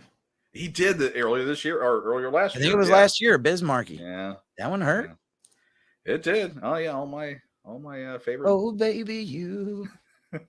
Yeah, You know, I actually tried that on Dad Talk. I said, "Oh, baby, you got what I need," but you say he just, and I had a blank. I was like, you gotta answer this, or I'm not gonna talk to you no more. Right. There were so many people that had no idea what I was talking about. I was like, I just want to be goofy with you. Can I be goofy with you for a second? Can we? Yeah, maybe we should do like a music trivia or something and pop it Music out there. trivia. I'm down for that. And the winner gets a bumper sticker when they're available or something like that. Let's test your 80s knowledge. Who All sung Buttermilk Biscuits? Don't touch that keyboard. Wait, Buttermilk Biscuits. Here we go. Sift the flour, roll the dough. Okay, now Brandy would have got that. I no, there's no really. Yeah, no, I'm a metalhead. I did. I'm a metalhead too. They redone a metal song by Metal Church. I'll give you that. Yeah, but it was a rap group. No, I wonder if somebody's got that. Somebody knows who sung Buttermilk Biscuits. No, Michael Patrick. Sift the flour, roll the dough. No, they haven't guessed it yet. Oh wait, no, they're. See, Joseph knows what I'm talking about. Eric hit the nail with that baby making music. Let's stay together. I'm trying to think, man. I could be naming all the Al Green songs if I wasn't on that. But Sir Mix-a-Lot, dude. Sir Mix-a-Lot. Maybe got back. Yeah. Okay. He did that one. Buttermilk Biscuits, here we go. Sift the flour, roll the dough. Clap your hands and stomp your feet. Move your butt to the funky beat. Look good. No. Them Buttermilk Biscuits. You had never heard that? I've never. Oh my God, dude. Okay. Yes, we do got to do some 80s trivia because even though I was a metal guy, I'm well-rounded. I'm very well-rounded. An idea of just how like metal I am and how I don't listen to other genres of music for the most part. We were at it was at my sister-in-law's birthday. We were at a piano bar, and they got up on stage, and I'll just say the first couple words where the song started out, my neck, my back, and I'll just stop there because I'm not. Yeah, we'll stop there. Is that the song you was gonna play if we got in enough stars? No, because I sat there watching it just with this bewildered look on my face as the girls that were up on stage were contorting to the music, and I'm just at this quizzical like RCA dog look like what? And it took me a while to figure out what the lyrics were, and then I looked at my wife and went, "That's a song?" So we got all the funny stuff about the movement out of the way, so I can bring in some stories too. Okay. Like one thing I used to love to do to the old timers. I was like, you go to Woodstock? Nah. Even my dad, everybody, man. My dad was the one that told me about Woodstock. My mom got very mad. Okay. But anyway, it was very, very funny. We was just talking about in-laws or outlaws earlier today. Right. And I don't know what possessed it, but me, my wife, and my father-in-law was sitting on my couch not long ago. And I looked at him. I was like, yeah, Greg, I know. You went to Woodstock, didn't you? He gave me that look. And I was like, you did? Mm-hmm. He said, I hitchhiked all the way up there. I was like, you did what? And then it gets juicier and juicier. He was like, I think I might be on the video. I was in the pond. No freaking way. And my wife's over there like, what's he talking about? And so she starts asking questions. I was like, Tina, you know that pond at Woodstock, you know? And so I started really pressing it. And I was like, oh, man, you got to tell me. You got to tell me what was the details. It was crazy, dude, is to have such a festival that big. And they were all blitzed. But it was it was a peaceful thing, right? Yeah. And then I watched that documentary not long ago on Woodstock 99. Yeah. No. Dude, they like burned the place down. But you know what was different in 69 versus 99? Well, the music style was a little different. It wasn't commercialized. Yeah. The generation of kids and what they were taught, the purpose of them being there. Come on, Dwayne. Come on, pissed off parent. Think about Title 4D and No Fault. Oh, well, a lot of them didn't have their parents. Yeah, a lot of them didn't have parents. They didn't have anywhere to direct that anger. Ooh. They found the place. They found it. They sure did. And that was my generation. That was what I was, Woodstock 99. I would have been 15 at that point in time. It's crazy how much of an 80s baby I am. That's because my brother was 10 years older than me. I was listening to Rat, Warrant, and Skid Row, and all those guys. Like I know all the 80s. And then I got to work with them, which was really cool. Oh yeah, Nice. some of those stories. Oh my god. Oh, dude, there's a Oh. video of me. Like I had Stephen Piercy from Rad at one of the shows. He's like, "Hey, everybody, come rock out. There's Eric. Let's go." It was really cool. And let me tell you something. They got some pretty women that come to those, as old as they do? are. Yeah, but they also got some that are fugabooed. Yeah. They got some that's like, you need to leave that in the 80s. You need to Yeah. go on home. Yeah. You need to go on home. But there was also the other ones. Anyway, I love my 80s rock, guys. And if I had to pick a favorite, Guns N' Roses by far. Oh yeah, Guns N' Roses. Guns N' Roses, dude. Guns N' Big. Roses, Appetite for Destruction. That was the soundtrack soundtrack album. of my childhood. That was that. Yeah. Oh. See the GNR? Oh, okay. You've That's committed. from- Oh, I was committed, dude. I got to Okay. work with Adler, the drummer from Guns N' Roses. That's You who's did playing interview. the theme song music for Dad Talk Today. Did you know that?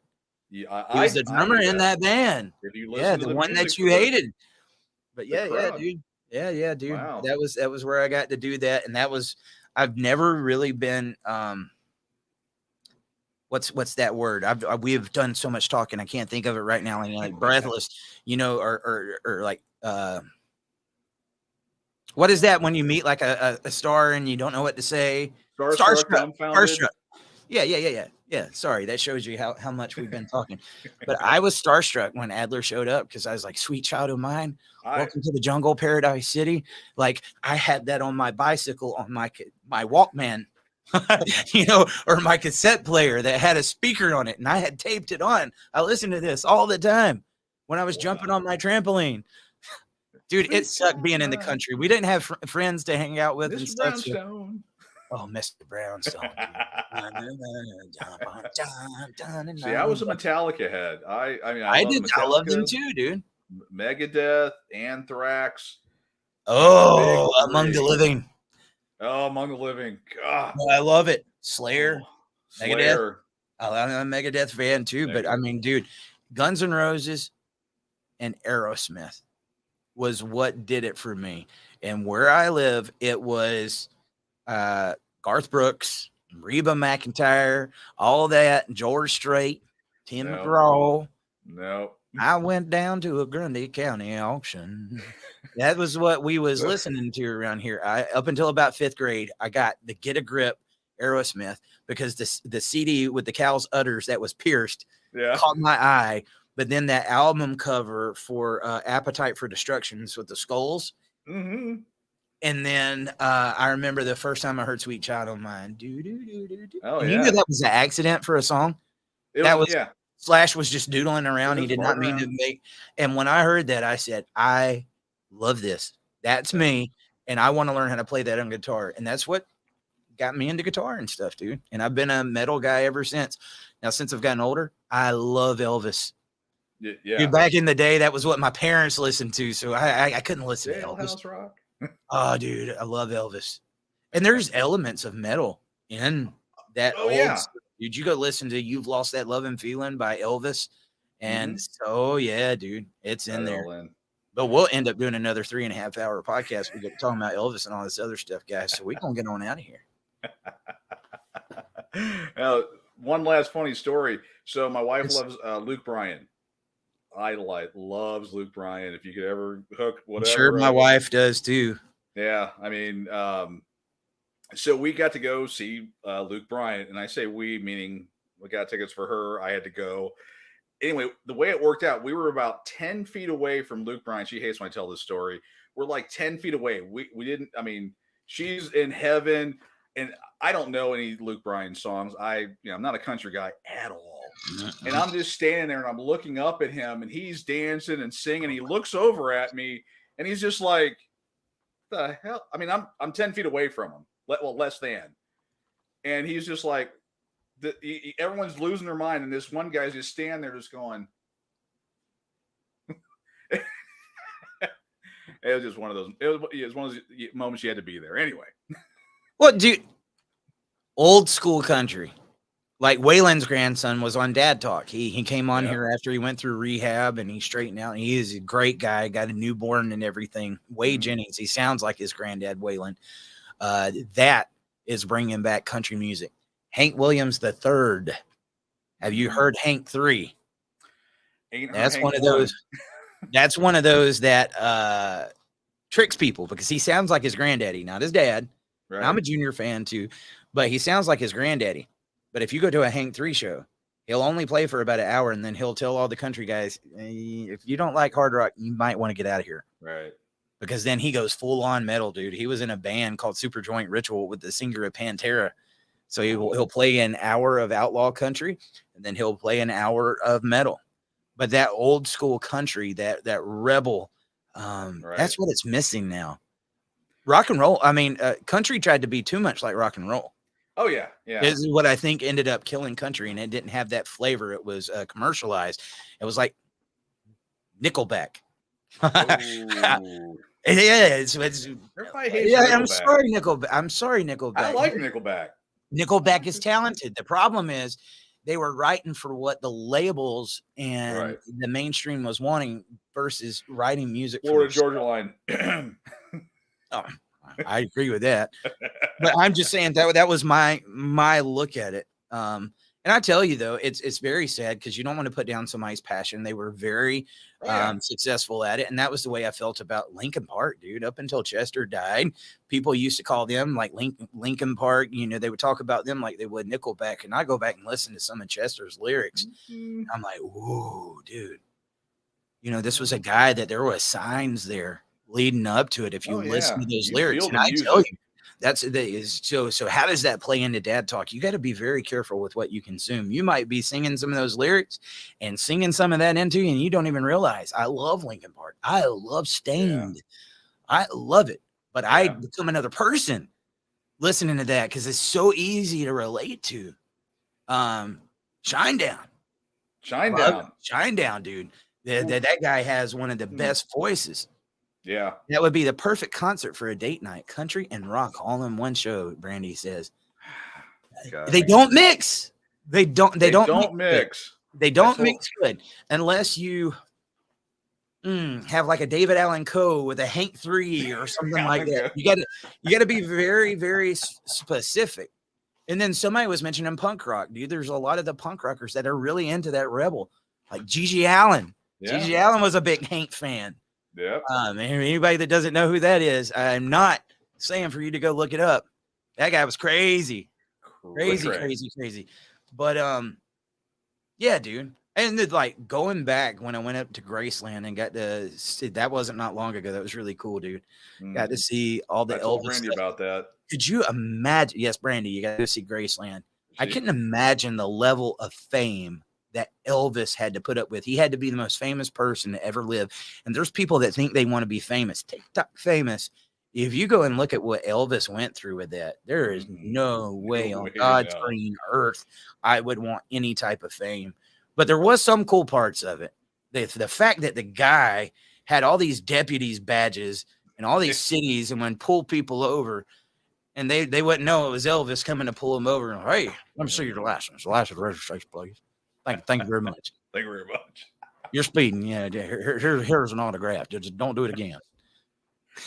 I wonder what his big affinity with being a police officer and seeing what he could get away with. Really? Okay. Seeing absolutely 100%. Seeing what Elvis could get away with. And I mean, dude, the guy became a DEA agent. Yeah. Federal agent at large. If you haven't seen the movie Elvis and Nixon. I mean, but there was also the other things that Elvis did, like buying whole car lots and just giving them away to needy people. Yeah. He had a really good heart. One of the piano players, he's a pastor. He was good friends with my dad. And I sat down with him not long ago, and he started telling me the stories about Elvis giving away the Cadillacs and stuff. And he started crying like a baby. Wow. He was trying to, he was like, yeah. Wait, a dude cried on screen? Oh. No. It wasn't on screen. This was in a room. Nobody knew what was going on. Yeah. He was on Storage Wars. He had one of Elvis's old Cadillacs, pink. I think it was a pink Cadillac. But just hearing some of the things that he did. So, you know, at least there was something good that Elvis did. For the world and his music. We're way better off having him. But because my parents listened to it when I was younger, I couldn't touch Elvis. Now, dude, man, I sit in here and I tell you, one that took me a long time to get into was freaking Johnny Cash, man. Johnny Cash, yeah. God, the thing about music, the ones that it takes you a while to get into them usually end up being your favorites. Once you do, Once you do, yeah. Guns N' Roses was like that for me. Aerosmith, dude, in the beginning, I couldn't stand it. And I'm telling you, I loved Aerosmith so bad, dude. I wrote into the Steven Tyler fan club. I did when I was a kid. I was that big. Please come to Columbus, Georgia. I want to see, dude. One, my parents would have never let me go. And two, nobody's coming here. He was coming to Georgia. No, but you know, in that mind, like, oh, they can come. They can sell out 1 million tickets. Reminds me of that movie, Wayne's World Part 2, where he does Wayne Stock. Wayne Stock, yeah. Build it. They will come. No, they won't. No, they won't. This ain't Field of Dreams. Not happening. It's no different in this movement right here. You think those guys are selling tons of tickets? They ain't. They ain't. And then those artists get the bad rap when you go to pay that big concert ticket. You're paying Live Nation. You're not paying that band's making a guarantee, yes. But, dude, have you seen the price of tickets to go to a concert? I took the missus to Circus de Olay last month, and the tickets were 200 and something or 100. I can't remember how much. It was like $200 a ticket, and they weren't the best tickets. And I'm like, what the hell? And I still have my Metallica ticket from early 90s. It was $26. It's going to be a couple hundred now to get that same seat. Oh yeah, definitely. At least. All right, so Joseph Villarreal, we're gonna get to this, and then me and Dwayne can both chip in, and we definitely got to get out of here. I said I was gonna do the podcast early so I could get off early. 3:30. Joseph Villarreal said, "Music question. I don't think the Beatles would have been as big if Buddy Holly didn't pass away. I'm gonna tell you, and I might get some crap for this. I'm not the biggest Beatles fan, and let me tell you why. I don't think I've consumed them enough." Because it was the same thing. I would have told you that, 10 years ago, I wasn't the biggest Elvis fan. I finally sat down, found the respect for the catalog. And, oh, my God, it blew my mind. But I went and did some studying because of my love for Elvis, because of my love for Jerry Lee Lewis. Jerry Lee Lewis is one of the most underrated artists all the time. No, he shouldn't have married his cousin. I think that was a big mistake. I ain't taking up for that. But that guy could play a piano unlike anybody I had ever seen. He, I think, would have been bigger than Elvis had that not happened, because nobody could hold a candle to him. Another one I don't think that got the credit that he deserved was Little Richard. He was gay, black, and from Macon, Georgia. Yeah. Back in the day. Dun, dun, and dun, yeah. Pat Boone came and done all of his songs and got Richard off of it than Richard did. Mm-hmm. So, but the Beatles, even though I might not have been into them as much, I will say the Beatles was going to be huge no matter what. Those guys had the talent. They was at the right time, the right place, the right time. And I tell you what escalated the Beatles was Elvis going and doing those little kiddie movies. Yeah. Because a lot of people don't know it. When Elvis went and made those movies, one, he didn't want to. That was the Colonel that was putting him into those movies. Right. And if you haven't seen the Elvis movie, watch it. Elvis didn't want to be doing those movies. He wanted to be doing his music, but he was doing those little kiddie songs inside of that and had Elvis conformed with the times, because he ended up doing it. If you go back to old Elvis back in the 50s, it had a different style. But then in the 70s, he reinvented himself with the horns. Dun, dun, dun, dun. Yeah, dude. But in that 60s era, when the Beatles got big, Elvis had went away. Yeah. And so it was right for somebody to come in and take it. And the Beatles did, and they carried it. They carried that banner big. Dude, if you look up the Beatles on YouTube at Wembley Stadium, them women look possessed, dude. Yeah. I'm serious. I challenge you to go watch it and be like, huh. Yeah, possessed. Well, do you want to pull that back into a little bit of dad talk today? What's a myth, or what was something on the Elvis movie that towards the beginning, when they were talking about family members, that they didn't really do a good, we would say in dad talk today land, they didn't do a very good job of explaining a certain aspect of that movie? So it was during the Great Depression. Mm-hmm. Elvis grew up in a very poor part of town. Yep. He lived in the black community, which a lot of white people didn't do back then, in Tupelo, Mississippi. Mm-hmm. And his dad didn't have any money to feed them. So he wrote a bad check so he could get groceries for his family. Therefore, Elvis's dad got caught. He went to jail and was gone for 6 months, and he was raised by his mom and Elvis's nickname in that Elvis movie was Booby. And so now me and my youngest, my daughter, we call each other Booby. That was a little thing that we got off of that. But yeah, they didn't let you know. Well, they did say it, but they went over it really quick, and they always heralded Elvis's mom as like the savior of this, and like this really good woman. A lot of people got upset when they saw the Elvis movie because we found out for the first time she was an alcoholic. Yeah. Right. A lot of people didn't know there was this perfect image of who Elvis's mama was, this perfect single mom, or she wasn't single, but this mom that was taking care of him. And then we find out, hey, that she had some faults too. But when you look at Elvis's dad, who wrote this check to be able to feed his son, you don't look at it as bad. I mean, like if I was a dad and my kids were starving and I didn't have money to feed them, what would you do? You know, I don't believe in that. Like your word is your bond. And if you got to be able to earn it. Would I have done something different? We don't know. We don't know what times like that was back then. Dude, I seen his house. His house that him and his parents lived in was tiny. I've been inside of it. I don't even know if it was 400 square feet. It was their kitchen and their bed. And I believe Elvis slept in the bed with mom and dad. It was so tiny, guys. It's hard to wrap your head around it. And so this dad did this, but that's not the only point. You talk about that with Dad Talk. I had on Ray McElrath Bay. Have any of you guys seen the movie Safety? It's a Disney movie, Safety. This is a true story. And it's a story where this, one of the football players ended up being a really big football player for Clemson. His mom was on drugs and everything. So they took his younger brother away when he went to Clemson, and his brother was going to become a part of the system. His mom went to jail. So what did brother do? Brother went and adopted his younger brother and snuck him onto campus, even though he wasn't supposed to. He could get kicked out with that scholarship and everything, but he didn't want his brother to become a part of the system. So he snuck him, and a lot of the people there helped him hide his brother at Clemson. Eventually, they found out he was going to get kicked off the football team, and they voted to keep him in. But in the movie, there was no mention of his dad. So I actually got to talk to Ray, the real Ray, the one they wrote the movie off of. Okay. And he was on our show. And the main reason he came on Dad Talk is he said, look, I had a great dad. My dad was one of the managers at the Atlanta Journal-Constitution, which is one of the biggest newspapers out there. And he had to collect money on his routes. He would come home. Mom would steal his money. She was selling our clothes. She was selling everything. We had no food. She would sell our video games, everything, just so she could go get crack. My dad put up for it longer than any man would have ever put up with it. He had to leave. But they didn't even mention that I had a dad. And dude, he was on Dad Talk crying his eyes out because they failed to mention his father.